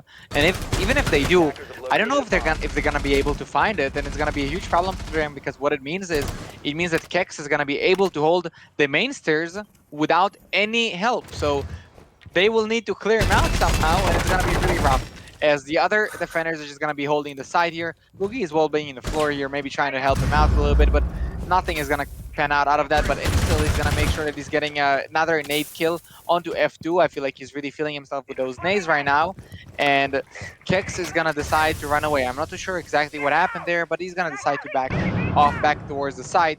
And 30 seconds right now, that means he's giving the attackers that main stairs map control that they've been waiting for. And qvG and Smoke, they're all gonna really anchor themselves around the side here. They're gonna be holding all the angles, just gonna wait for this execute right now. And usually it doesn't work as good because of exactly what you're seeing right now. The Ivana opening the wall, pushing into the side. Oh my god, Sir qvG is gonna get that kill somehow. Blue is not gonna be able to let him at all. Divine is gonna get a kill. Askla is gonna get kills. Kex is gonna get kills, and somehow the defenders are gonna win it out. I'm not even too sure what happened there, but I just know that the attackers got some frags and the defenders traded back, and what happened was that qvG got another round on the board. I can tell you exactly what happened there. That one single Valkyrie camera gave them so much value and wasted so much time on those main stairs that literally the attackers, even though they had the man advantage and even though they were in a 2v4, literally could not do anything about it because they all had to run into the defenders' crosshairs. And I think it was qvG as well on that Valkyrie. Don't feel too bad. I'm pretty sure the Hibana pellets gave him a bit of screen shake, and that's why he missed his shots. We can't really see that from a perspective, but usually that's why people with a bit. Oh no, I was worried about the Hibana, man. Like, I was really confused about how he didn't get the kill. Because he was shooting for a little bit there, you know what I mean? Maybe there was screen shake on both sides, and the one screen shake. I don't know about that, dude. That's let's just say and just give him the benefit of the doubt. We're gonna give him the benefit of the doubt, man. It's okay. It's okay, man. I'm not here to bash any players. Stuff happens, man. Stuff happens. It happens, we'll move on. But yeah, just to say, like. But I just want to say, apparently T-Hunt has a mod right now of headshots only. Yeah, that's what I heard. Yeah. Yeah. So there's a training grounds coming out soon as well. That's all I'm gonna say. And there's aim labs as well. That's all I'm gonna say. And we can move on from there. Yeah, we don't need to talk about it anymore. But yeah. Yeah, we don't need to talk about this anymore. But you get what you get, man. You get what you get. No, I mean, I'm just flabbergasted that they didn't even think about maybe there's a Valkyrie camera because of how much they were getting like floor banged, right? Like if the amount of floor banging coming up was that much, like why? Like maybe you should expect it probably the Valkyrie camera. By looking around, you see it. They still to the end of the round. I'm It's pretty so sure hard they to find have an those, idea, man. right? Even if you know, like, how do you? It's just so rough, and in the heat of the moment, you know, it's even harder just because you Yep. know that you're Placed right lacking. there. It's kind of a fulfilling prophecy because you know that you're running out of time, so you're really rushing finding the Valkyrie cam, but because you're rushing finding the Valkyrie cam, you're not finding the Valkyrie cam, and then you're running out of time. Yeah, it was So it's a huge problem, and that's usually Unfortunate. what happens in competitive games. You know, you feel the pressure, and it Racing gets the to clock. you. And sometimes, guys, you just need to find out that those 10 seconds, those 20 seconds, where you just slow down. Nothing is gonna happen. Just do what you have to do. If it's finding a Valkyrie cam or joining for the C4s below or whatever it is, just do it. Just do it, you know. I won't be surprised to see if they decide to bring a IQ the next time they defend or try to attack that, but I'm not sure if they are actually able to, as this is round 5 and there's only one. No, there's 2 more. Nah, I'm not really sure. No, this is the second last defensive round. Yeah, I it's the mean, 5th round qvG can still go to the top floor, so it's just not an aviator. Man, They can just go not to aviator. trophy. They can go to trophy. So But still, yeah, the I don't- Valkyrie is still pretty potent yeah, there. I don't think that one particular Val cam will give them any more value, but the amount of value that gave you in that one round, I think that makes up for it. But it does seem to be a vertical take coming out from Carlstad Kings. They've taken control of kitchen. They're just joining out around it into mudroom, living room, making sure there's no defenders flanking or shaking up on them. There was one player on the registers that we saw, and I'm not sure if he's been droned out or not, but I'm pretty sure he will eventually, or they're just someone watching the cams. Yeah, definitely. And this round is really slow. Again, it looks like we have a little bit of a pattern here on Villa, as a qvG is really passive on the defense most of the time. And as I said, that F2 is going to get the beautiful headshot there with the Yes. SMG11, the opening kill. Every single time when I say it's quiet, man, someone is going to get the opening frag. But it's okay, I'm happy, man. 1 minute on the clock here, and we got the opening frag just 5 seconds before that. Instil is going to go down, and Instil was one of the more dominant players for Carlstad, especially when they were not doing as good on Cafe in those first 4 rounds when they were losing hard. And right now, you're not going to have that firepower anymore, and it looks like he's not feeling it throughout the map in general. So it's going to be really up to someone and up to Askel right now to show their worth, why they're on Zofia and Ash. And as I said, that someone is going to go down as well on that window. Kaneki is going to take him down with a headshot there. Ash is on the Astro stairs though, and he's going to lit up smoke. F2 is going to get lit up, but Luki is going to get a frag onto Askel. Divine is going to get a frag onto Kaneki. C4 is going to go out, take out Blue. Divine is alone in a 1v4 situation. 50 seconds on the clock here, and he won't be even able to get the first kill there. So Kex is going to take him down, and it's really, really dominant right now for qvG. Just as it had been on Cafe, man. Yeah, I mean, it started off pretty well, honestly, for Carlstad Kings. They got that map control they wanted pretty early in the round. They started pushing into side, but then they lost that first pick to F2, and then they just weren't able to completely flush out that smoke playing in that shield, playing behind that shield in Astro. And then There's they got always the support. Yeah. Go on.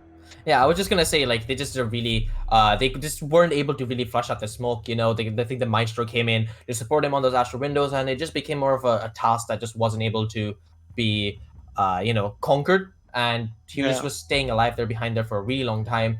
Those 2 people or 3 people that were pushing up Astro stairs and bathroom, they all gave over their lives for no reason. The nades, I would have liked to see maybe a nade come up from below the floor, you know, that could have easily killed him, because you know exactly where he's playing. The shield gets pinged out, you just go below and you try to nade him. But instead you try to go for this head-on fight, and there's ADSs, Maestro Cam, barbed wire. It just, I don't know, it's questionable.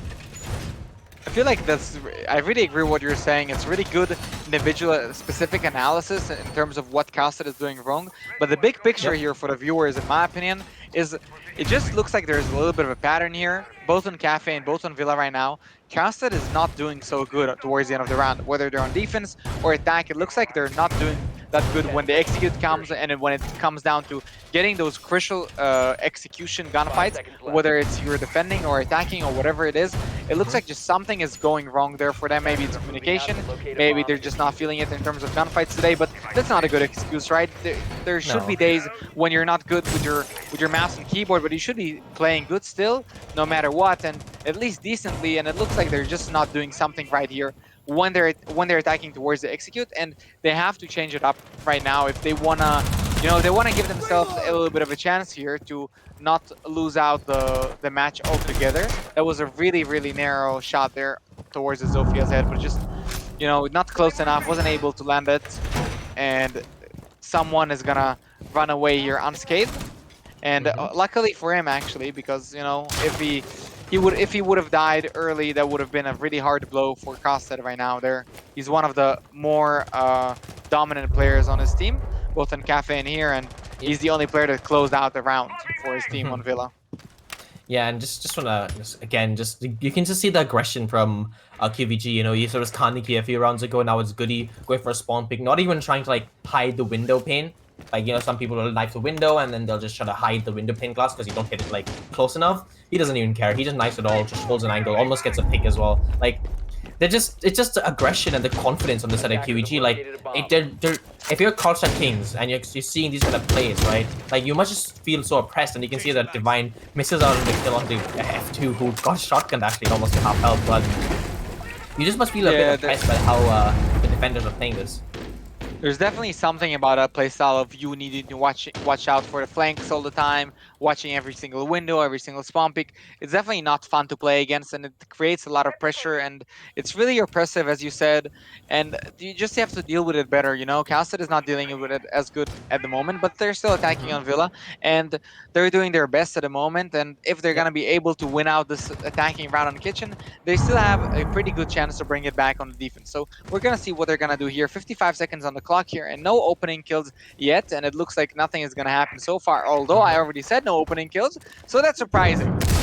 Flashes are coming out, Recharge is gonna go down onto the floor there, and a lot of vertical pressure here onto the side. So China is gonna be completely destroyed from above. The defenders will need to find themselves in all of these nooks and crannies, the corners around the side. Someone in Askel, they're gonna get 2 frags here, 5v3 situation right now. Someone is gonna get another one.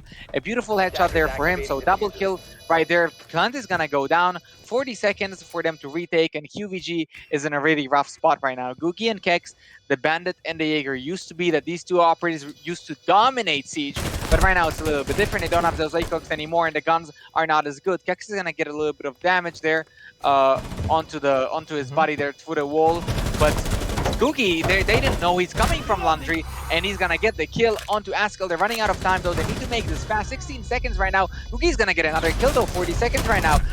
Something needs to happen, and just won't be able to close it out. But definitely a nice try from the defenders. It was close. They made it close, man. But you know, when the attackers are holding angles like that, that's why it's so hard to retake.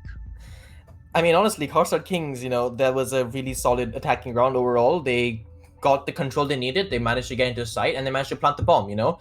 That was something that I don't think we've seen from them in the first map or this map so far. And in the final attacking round, they managed to pull off something like that, which is it's improvement, right? But I think it was a bit too late. I mean, if they did something like this a bit earlier into the map, it would have been a bit better for them for morale. But that's true, but Kitchen is one of those sides that are a little bit easier to attack than the other side. So we're gonna see. We're gonna see. But yeah, I mean, it's definitely if you're gonna only win 2 rounds, you definitely want one of those rounds to be at the end of your split to just give you a bit more momentum as you switch on. And I think it's a 4-2 split, you know.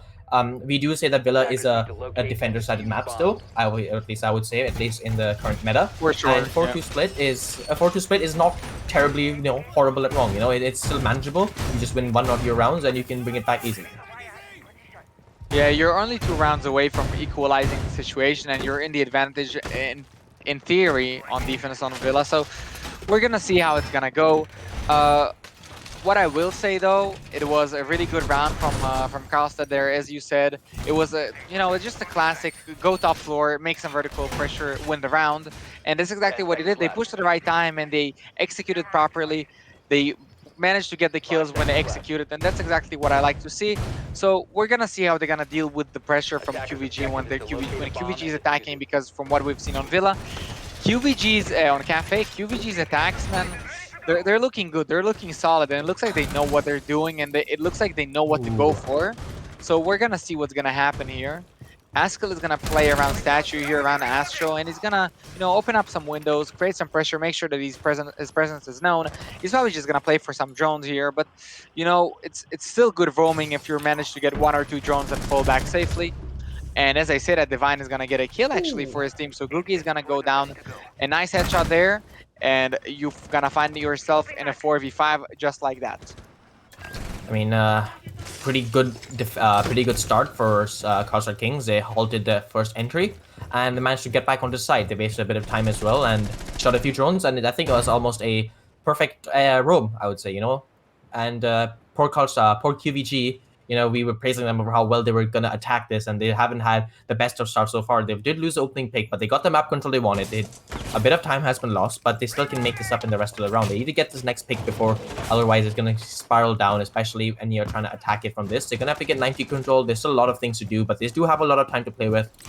You can see Carnegie on this Twitch goes around to this 90 window. They know they're gonna have to push this eventually, so having someone rotate over to on this window to just provide a bit of crossfire is always really nice. It's a good play as well, and you can see, especially considering the angles that the Carlstad Kings have opened up, it just helps the person on the window repel watch into sight, and you just need to be more careful as a defender as well.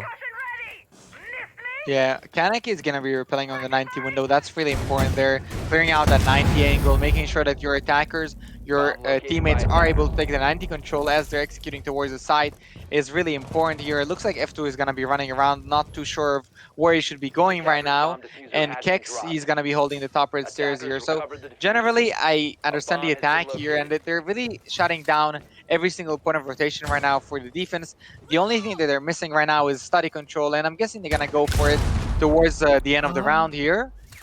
As Divine is holding on to study though, so they will need to clear him out. He's gonna run away though, and he's gonna be holding the top main stairs here. So Goody, he's gonna go for that study control. He's gonna open up that door, and once he gets that study control as they wanted, they will make sure that execute is happening. The gas canister is gonna explode right in the doorway though, an aviator, and Divine is gonna make sure that he's gonna get a double here with the C4. So that's the second kill on the round for him, and Goody is gonna get really lit up from that vault. And F2 is going to make sure that he's going to answer back with a headshot. Askell is going to answer back onto F2. Someone is going to make sure that he gets a kill, and they're going to clean it up. The defenders, they're back on the horse. Yeah, and honestly, we were saying qvG looked really solid on the attacks on Cafe, and this one round just showed that maybe it was just a one-map thing, because they seem to have fallen apart. I mean, I almost thought that they forgot to completely open up the 90 wall, you know, until we watched a bit more. And someone close to the area that he did throw one of his ace charges on the wall that was just mute jammed, because I was just really confused why he just didn't open that wall and decided to rotate to study. I thought that was almost a misplay coming out, but that was just a bit of mute jammer. He decided to rotate around, and I think it was just a really good defense from Carlstad Kings. We spoke about how, if I remember correctly, the last time that Carlstad Kings played Villa, they 6-0'd the other team, Hyperion, on defense, and it was like 5-1, I think. No, I'm pretty sure it was a 7-0 game, so it was a 6-0 on defense against Hyperion. So it was a 7-0 game? Yeah, it was a 7-0 game. It was a really dominant performance from them, and just proved to, like, it just showed how good they are at defending, and I think you could see that in that round, especially, where they had almost a perfect roam, they had almost a perfect mid game, and they closed it out almost perfectly, right? I don't think there was anything that you could say that, oh, maybe they made a misplay, oh, they could have done this differently. I think they played that almost perfectly and won the round based on that. And qvG, we said they're really strong on the attacks. Well, I think Carlstad Kings on this defensive side are really strong as well. Yeah, they're looking good right now, and Carlstad is, you know, they're bringing it back slowly. They got only the first round of the split, but still, it's a good start.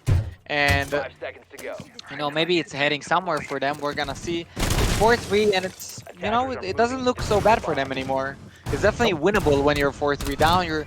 You're getting back your confidence. You're not, you know, you're not feeling like, oh, you're any mistake and you're going to lose now, because you're still allowed to go to match point. You're still, you know, 1 round here from match point, 2 rounds here from match point. So it's definitely doable for them. And if they're going to be able to play comfortably here, they can do it, but who knows? We're gonna see. F2 is gonna get jammed by that drone right there on the kitchen door, and he's gonna decide to jump in. He knows that it's clear most likely, and he's gonna put this pressure really early on onto the side, and it looks like no one knows. Someone is gonna get the first frag of the round here, but to F2, man, he's gonna get a kill here. There's no way. Oh no, I mean, you're not gonna get a kill when you're missing shots like that. And the SMG-11 is gonna sing, man. It's gonna answer back. Yeah, it's definitely a rough gunfight. We missed it as well. I think Blue got a triple kill with his shotgun.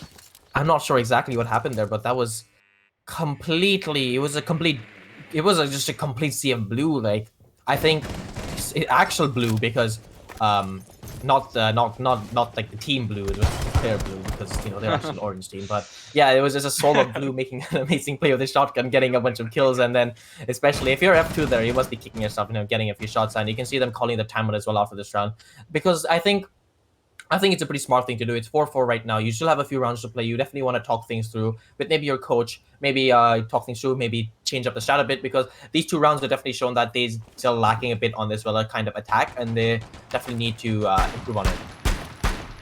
Yeah, definitely. We're gonna see what they're gonna do here, and I mean, they'll need to change something for the attacks here, as 2 attacks in a row already. They've been looking not as good as they looked on Cafe, and they really crumbled here to the defense, and they want to bring it back somehow, right? It's basically 4-4, equalized and guaranteed for Carlstad at this point. As Goody is not gonna even try to clutch it out, as he feels like he has no chance right now, and they're just gonna keep talking here about the game and about how to improve. So they need to make it count. They need to make sure that this little pause is worth it, and they are able to come up with a solution here for the next and upcoming rounds in general. Yeah, and I think it's a smart thing to do at this point, especially like maybe when you lose a round like that was just so like oppressive in a sense, where you just lose 4 people almost instantly. I think it's a good thing to maybe take it back and talk things through, which is exactly what they've done here. And Goody, he's just gonna stick on that roof here, not really gonna push. He's just talking things through, like we said. Blue's gonna be playing by these laundry stairs, maybe expecting someone, as the goo mine does actually hit Goody upstairs, but What do you yeah, think is the reason that they've been crumbling so hard on the attack? Do you feel like they're just not winning their gunfights, or? I think it's more of a tactical thing. I don't think they really planned out how they attack because, like I said, Carlstad Kings seem to be much better on the defensive holds. So unless qvG is playing like that optimal siege we saw in Cafe, I don't really think they're managing to win those rounds back. Like you can see, for example, F2, he missed that one gunfight, which I don't think in the grand scheme of things probably would have mattered too much, even if he probably killed them, unless he went on a massive killing spree, which he could have, right? It's siege, he could have done that, but most likely probably would have got traded out eventually, and that would have been a bit more of a closer round in a 1v2, 1v3. But still, it was just a really... I just think that qvG really should I really hope that it took that timeout in game really well, talk things through, and we're gonna see a much better qvG now, basically. We're gonna see what's gonna happen here. I mean, 4-4, it's anyone's game at this point, and Carlstad is looking better than ever, to be honest. Better than they ever looked today, at least. And Yep. it's at least it's more rounds that they've had on Cafe. That's a good positive point that I'm gonna give them. And we're gonna see how qvG is gonna deal with this entire thing here, because I definitely agree with you. They're doing something wrong here in terms of the strategy that they're trying to implement here. It doesn't look like they're reading Carlstad and their defense as good as they were on Cafe. So hopefully for them, they're gonna be able to change it out, and we're gonna see how Carlstad is gonna react on the other hand. Because if I'm Carlstad right now, I'm gonna keep them on their toes. I'm gonna get aggressive. Make sure that I'm going for these spawn kills if possible, and definitely keeping them on their toes, not giving them the time or to think how to adapt, to get information, all of that stuff. That's something that you want to deny right now. You want to make sure that you're keeping the advantage at all costs. I mean, this is the perfect round for Carlstad Kings to go for a really aggressive play like a spawn peek, like you said. Because if they win that out, and then suddenly the momentum that qvG just built up suddenly goes away, right? You lose your player up spawn, but it doesn't seem like anyone has done that. But yeah, I'm just gonna iterate, like, if you lose that player of spawn, you just lose all that confidence that you just built up and all that you're talking through, because you just lose a player of spawn, right? No one ever likes to be get spawn killed, and that probably puts it morale damper on the team morale. But it doesn't seem like anyone attempted to go for any just plays. qvG being much quicker this time, getting that kitchen control in less than a minute. They flushed out all the rumors that were playing there. There was one person playing in China who shot a few drones and ran out, and that was all of that's. I think that was the only player playing downstairs. Yep. But Kaneki picks up the first kill onto blue, and that's huge for the side. And I think they killed him on this angle, which is a nice nutty angle from him. Usually you see that kind of angle being contested from top down, not down to up. And it was just oh my god. I mean, I would have loved to see that kill happen in person, but yeah. But this looks like a much stronger attacking round from qvG. They've got the control they wanted. They've got that first opening pick, and they can easily continue to roll in this round and basically win this out. if I'm trying to find the words. Yeah, and that's also not just a player going down. That's Blue, a player with a C4, and a player that's good with a C4, and he's not gonna be able to use it right now on the one site where he really needs it. Kitchen is one of those sites where you need those C4s. You're almost at some point even kind of rely on them, right? To win the round, and right now it looks like it's not gonna happen. Yeah, it was bandit tricked, but man, Goody is still gonna be able to get a hole here in the wall, and Askel is gonna get aggressive. Hopefully, someone is holding him right now, but he's gonna try and find a kill here through the door. Just hold it out passively. Goody is gonna open the entire wall, and he's gonna try and put some shots onto Divine, and it looks like he's gonna hit him up even a little bit. Askel is gonna get aggressive, but his position is known. He did miss his shots, and they know exactly where he's at. Askel is going to be able to get a headshot, though, although his position is known, and a nade is going to trade back onto him. Googie with the nade. Someone is going to try to get aggressive on Astro here. F2 is going to make sure that he gets that kill. And a 4v2 right now for qvG. They're back on the horse now, when they're answering back, as they're really looking in the driver's seat right now. They're not really executing per se right now, but they have time to work with here. They know somewhat where these defenders are playing, and they're gonna try and make sure that they secure the round confidently and comfortably. Kaneki is gonna get a kill there, and Kex is gonna finish it out. He's gonna close it out, make it a 5v4. Nice and slow. No need to rush things. No need to throw out the man advantage that you have, and that's exactly how you should play in a situation like that. I mean, the tactical timeout seems to have completely worked out for this team, and they just proved that, it was almost first round of 4v1. Askel gets a pick, but I don't know if you noticed this, but I think of the Iana threw the two nades. They were two soft nades to burn the ADS and then eventually kill the mute jammer to throw nader on. Askel gets the first pick, doesn't realize that there were soft nades, runs back into that one corner where you had some safety in that early in the round, doesn't realize the soft nade was still tossed there, panics a bit, tries to run out, it's too late, he gets blown up. I think that's just really funny. Yeah, but, it's definitely interesting to watch, and I mean, he was able to get a frag for it, but yeah, a little bit unlucky there. But a really good attack, a really solid attack. They attacked the weak spot. They went and breached the right wall where they should have. Goody did a lot of impact there, although he's on 3 kills, and that's all. But he breached that wall there. He really enabled the attackers all of those kills, making sure that he's creating that pressure with the hard breach gadget. And F2 as well coming in from the back up the Astro stairs. Looking good, looking good. I want to see what they're gonna do here with the Aviator, as you definitely need to approach this differently than Trophy. But it's definitely gonna be a similar idea. When you breach those walls and you put pressure on the side from around the side, it's definitely gonna be harder to defend. And I feel like qvG is really good with the style of attack. So we're gonna see what they're gonna do here. Carlstad is gonna be holding the bedroom area here, so they're gonna be extending the roam a little bit. And it's not something that most attackers have problems to deal with. And they're not even gonna go for it. They're just gonna go for the main stairs right now from what it looks like. Just gonna decide to ignore the hole there. Googie is gonna get a headshot onto Divine here. 2:30 seconds on the clock, and Googie is with the opening frag. 5v4 for the attackers. I mean, where did he even push in from? That was so early on. Like, I expected it to be maybe from outside a window, maybe catching him running around, but Googie was just inside of piano there and just gets a pick there for free. I'm not really sure. That was a very quick entry there. And I think that was maybe one of the timeouts. One of the things we talked about in the timeout, where they just push a bit more aggressively into sight. Or not into sight, but just into the building. Which you can see in the first defensive round, they were a bit more passive. And I think in these 2 rounds, you can definitely see that they've been a bit more aggressive. They've been pushing in much faster, and you can just see how well that's been working out. They managed to get that first pick on the Divine, one of the better players on Carlstad Kings right now. He's on 8 kills, joint top fragger for them, and that's a massive pick considering the utility you lost with him. Yeah, qvG has been good on Cafe and on Villa here as well to really mix up their playstyle. They go passive one round, they go aggressive the other, and when the enemy team gets comfortable with your playstyle, that's exactly the time to switch. And they're gonna be comfortable with you being passive, or with you being aggressive, and then as soon as you change up, you're gonna throw them off guard, and you're gonna be able to get a few kills for free usually.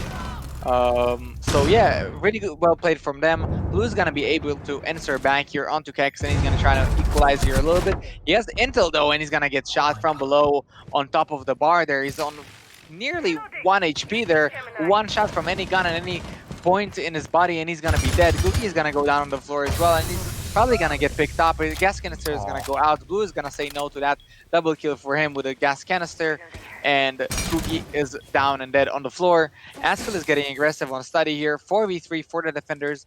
50 seconds on the clock. Yeah, and just to betray Blue, getting that kill at such low HP, that's such good value. And you can see here someone gets a pick but gets shaded off almost immediately by F2. Maybe they weren't really expecting someone to play on that shield, or maybe they thought they cleared him out, but apparently not. And he does get shaded off eventually, leaving it in the 2v3. And Blue is still on a really low sliver of HP. It's easy for him to die by just one bullet, like you said, but you got to remember that he still has that gas canister. He still has that utility to waste a bit of time, and there's only 20 seconds left. They're going to be going for a wall execute. They're going to be trying to farm behind the wall, but you can see here that F2 gets the first pick as a refrag, but I think that's about as much as happened. Wow, I'm just telling you my words, but basically, a bunch of trades come out. Instill got the kill. Instill got the end. The kill to end the round. That's all you guys need to know. That's what happened. qvG traded out. You guys don't need to know anything else. Nothing happened. It's not that deep, man. It's not that deep, man. I don't know. My brain just shut down for us. Anyway, 5-5 right now, and this game is neck and neck, man. This is really close, and I'm even smelling an overtime possibly. I mean, definitely. Considering. I do think that qvG had the better start to the round, but they didn't really build off that after getting that opening pick. They actually got countered by those vertical angles they opened up, which just shows that Carlstad Kings are probably a bit more experienced and have a bit more knowledge on how to use those angles. And if you could really see that there where Blue, on such a sliver of HP, even though he almost died with the first one, repeats it, gets us kill or down someone else, and then the smoke canister finishes him off. And it just shows you that even when you have a relatively bad start to the round, you can still claw it back. And it wasn't especially hard to claw it back in that round, considering you got that second trade almost immediately. But it was just nice to see, and Carlstad Kings a solid defense onto Aviator. Anything is possible, man. That's why we like Siege. Anything is possible. Yeah. One shot headshot mechanic, boys. Anything is possible. Yeah, I thought he placed it on the wall there for a second. I was really confused. That's the way the animation plays. I was like, wait, did he just place it on the wall? But yeah, when you said that one shot headshot mechanic, anything is possible. That's what makes this game interesting. Did I say that right? I think I said that right. That's what makes this game interesting. Oh my god, I am just studying my words. But yeah, we can see that Carlstad Kings are gonna go for a very, I think it's an identical setup to how they defended Kitchen last time, and it worked out for them really good. Well, so why would they change it? But I think qvG are going to be going for a different approach on this site, maybe. I'm going to try to attack it a bit more differently. And this is the one, actually, we didn't even talk about this. Whoever wins this round actually goes on to match points. So it is a very important round overall. They don't want to lose this. They don't really want to go behind at this point in the match, because after that, there's no more mistakes, at least for one more round, unless you go into overtime. You can see that they're going to be going for an upstairs take. Going to take control of this master bedroom, this statue, this trophy area. And they've got control of this relatively quickly. It doesn't seem like anyone else is roaming upstairs. There's one defender, I think you can see here on the layout. You can see their outlines. They're playing downstairs by living room, but they do have a lot of setup in the living room. They're reinforced, they're barricaded off. They're gonna hold that area of the pitch. You can see that, oh my god, you can see the C4 actually. He's gonna be tossed out. Will he get the kill? He said Blue was a master of using these C4s to get kills. Will he manage to get the kill here? No, it was a miss C4, but it does open up a nice line of sight there, so he can maybe potentially hold people walking after Sledge continuing to open up these angles. Does he manage to see the foot of that mute? I'm not sure. He's gonna keep peeking this again. Can you see it? No, I don't think he will, but he's gonna open up another angle there. That'll definitely see him. And Blue is gonna be forced to move away slightly.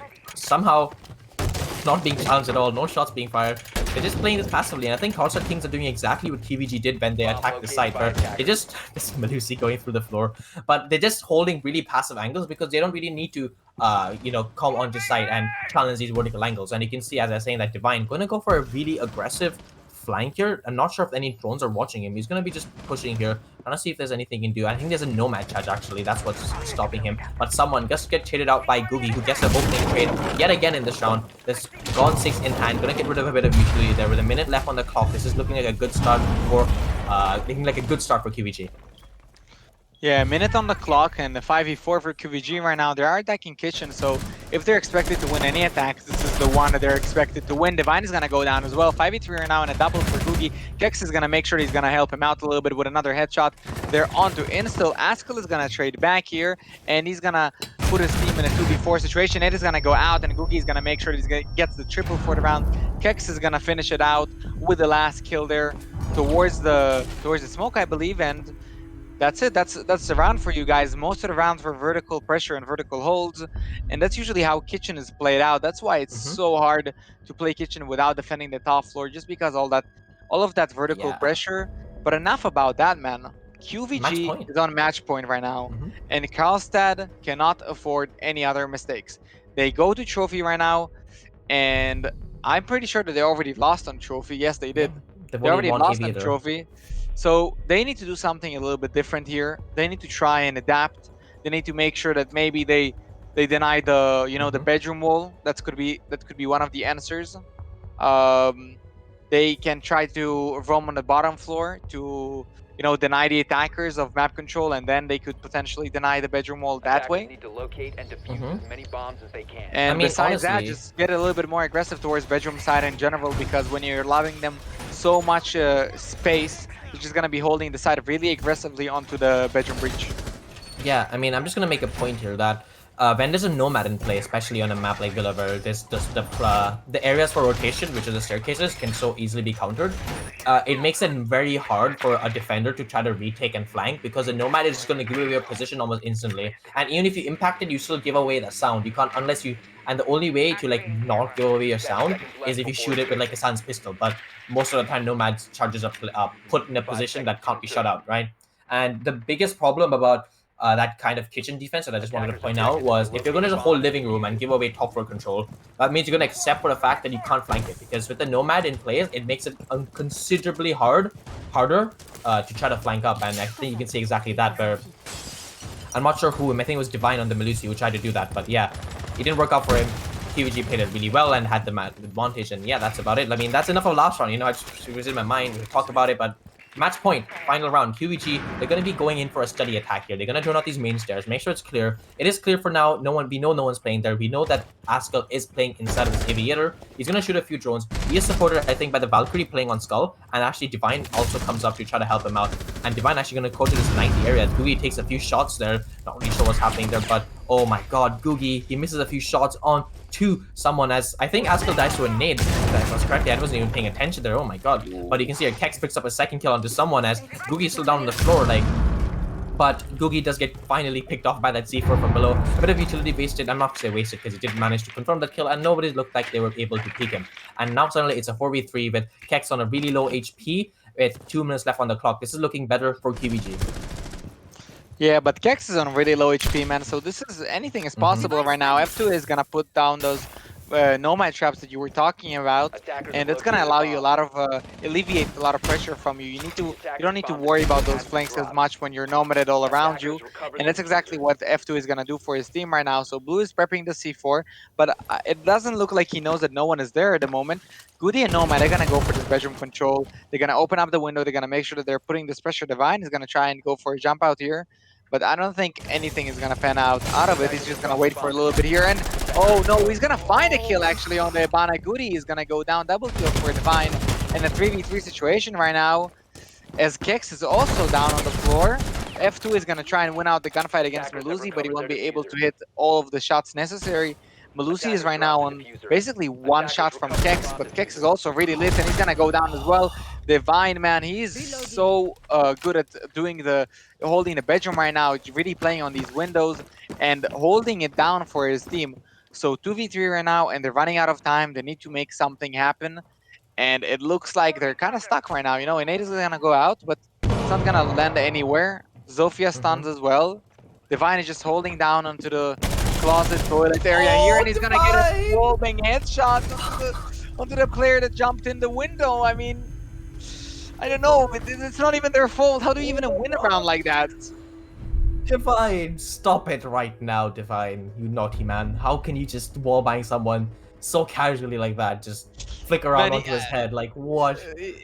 Did he like grow up around these windows or something? Like he grew up around these windows, he knows all the angles, he knows when to peek, he knows anything. Like he just transformed into something else, man.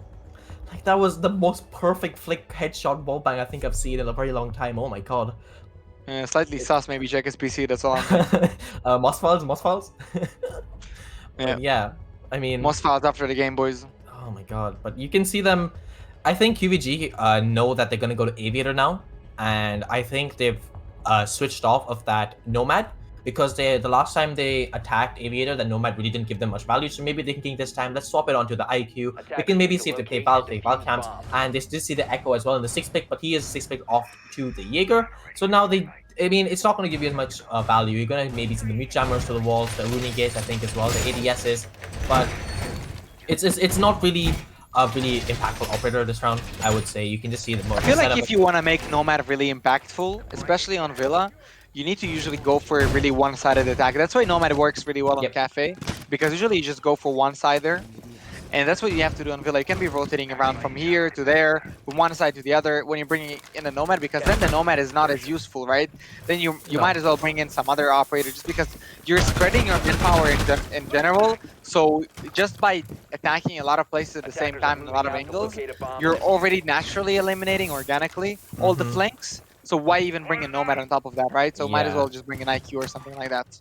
And I think that's exactly what we saw. I mean, it gave a lot of value, especially when they were attacking that kitchen side, because, you know, they were just going to hold that one area. They didn't really have any reason to try to extend themselves into that 90 hallway or maybe into that landing region. So they just put the Nomad charges, watch the flanks, and now you can just play upstairs for free, right? And in that situation, it's really helpful. But here, I mean, I expected them to go for another vertical side take, considering the 6th pick off the Nomad.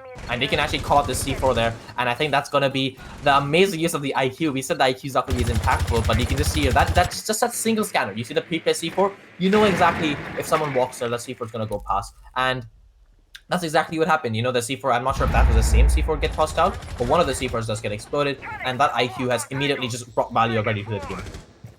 Yeah, C4 is gonna get detonated, not gonna find anything at all, and Askel actually looks like he found a bullet because he lost a little bit of HP. Yep. The defenders are gonna run back towards the site, and the attackers still have 2 minutes to work with here, so it's definitely gonna be rough. They never won an Aviator attack until now, and they have to start now if they want to win out this overtime, as they started on attack. And that's really crucial when you're in overtime on Villa, because, you know, that means that you have to win one of your attacks if you want to win the overtime. That's exactly what it means. And also considering the might qvG as well have not won make it earlier than later. Yeah. Yeah. And also considering the fact that qvG haven't really won this side ever. They attacked it twice, and both times I would say they got pretty countered hard. So it's going to be a big challenge for them to try to problem solve this one round in particular, try to get it out. Last round they saw they couldn't get the vault open because of the mute camera on the wall. Maybe sending the IQ below and trying to get it from below the floor, or maybe trying to send someone with impacts or nades below. It could be another play as well, because you really want to get that wall reinforced, which was reinforced open, because that just completely like blocks off line of sight. It just creates a space for defenders where they just are stuck in either the A side or B side. They can't really go into vault. There's too many angles covered, and I think that's exactly what they're going to try to do here. Yeah, they have an 8, and the first thing that they have to do here is to get rid of this shield on 90. I don't know why it's still allowed to be played. 40 seconds here on the round, you won't be able to do any execution here at all unless you get rid of that shield, because you won't be able to hold 90 comfortably here unless you're just going to ignore the 90 area and just going to go for a study. But even that is looking like a little bit of a struggle here, as Divine is still aggressive. You know, he's still allowed to play on the main stairs here. Someone is going to get the first frag of the round here at the 20-second mark, and it looks like Aspen is going to get another one. Frags back and forth here. Double for Askel though. 2v3 for qvG right now, and they have to find themselves some frags. They're gonna push with a smoke canister right now. Someone is gonna find a double here towards the end of the round, and he's gonna finish it out. You know, he's gonna close it out comfortably without losing any people on his team. I mean, there's definitely a lot of things I think that went wrong for qvG there. They got the map control they wanted really quickly. They were trying to get that 90 wall open, but they just completely ignored that shield. And when that shield is in play, not only does it enable that Jaeger who was playing in that position to challenge 90, but also the person playing on main stairs a blanket of safety that they only need to be worried about the stairs and the study room in front of them, right?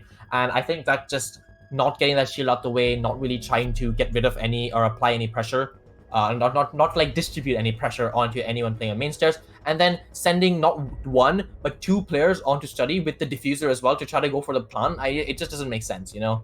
I don't think that was a smart play there.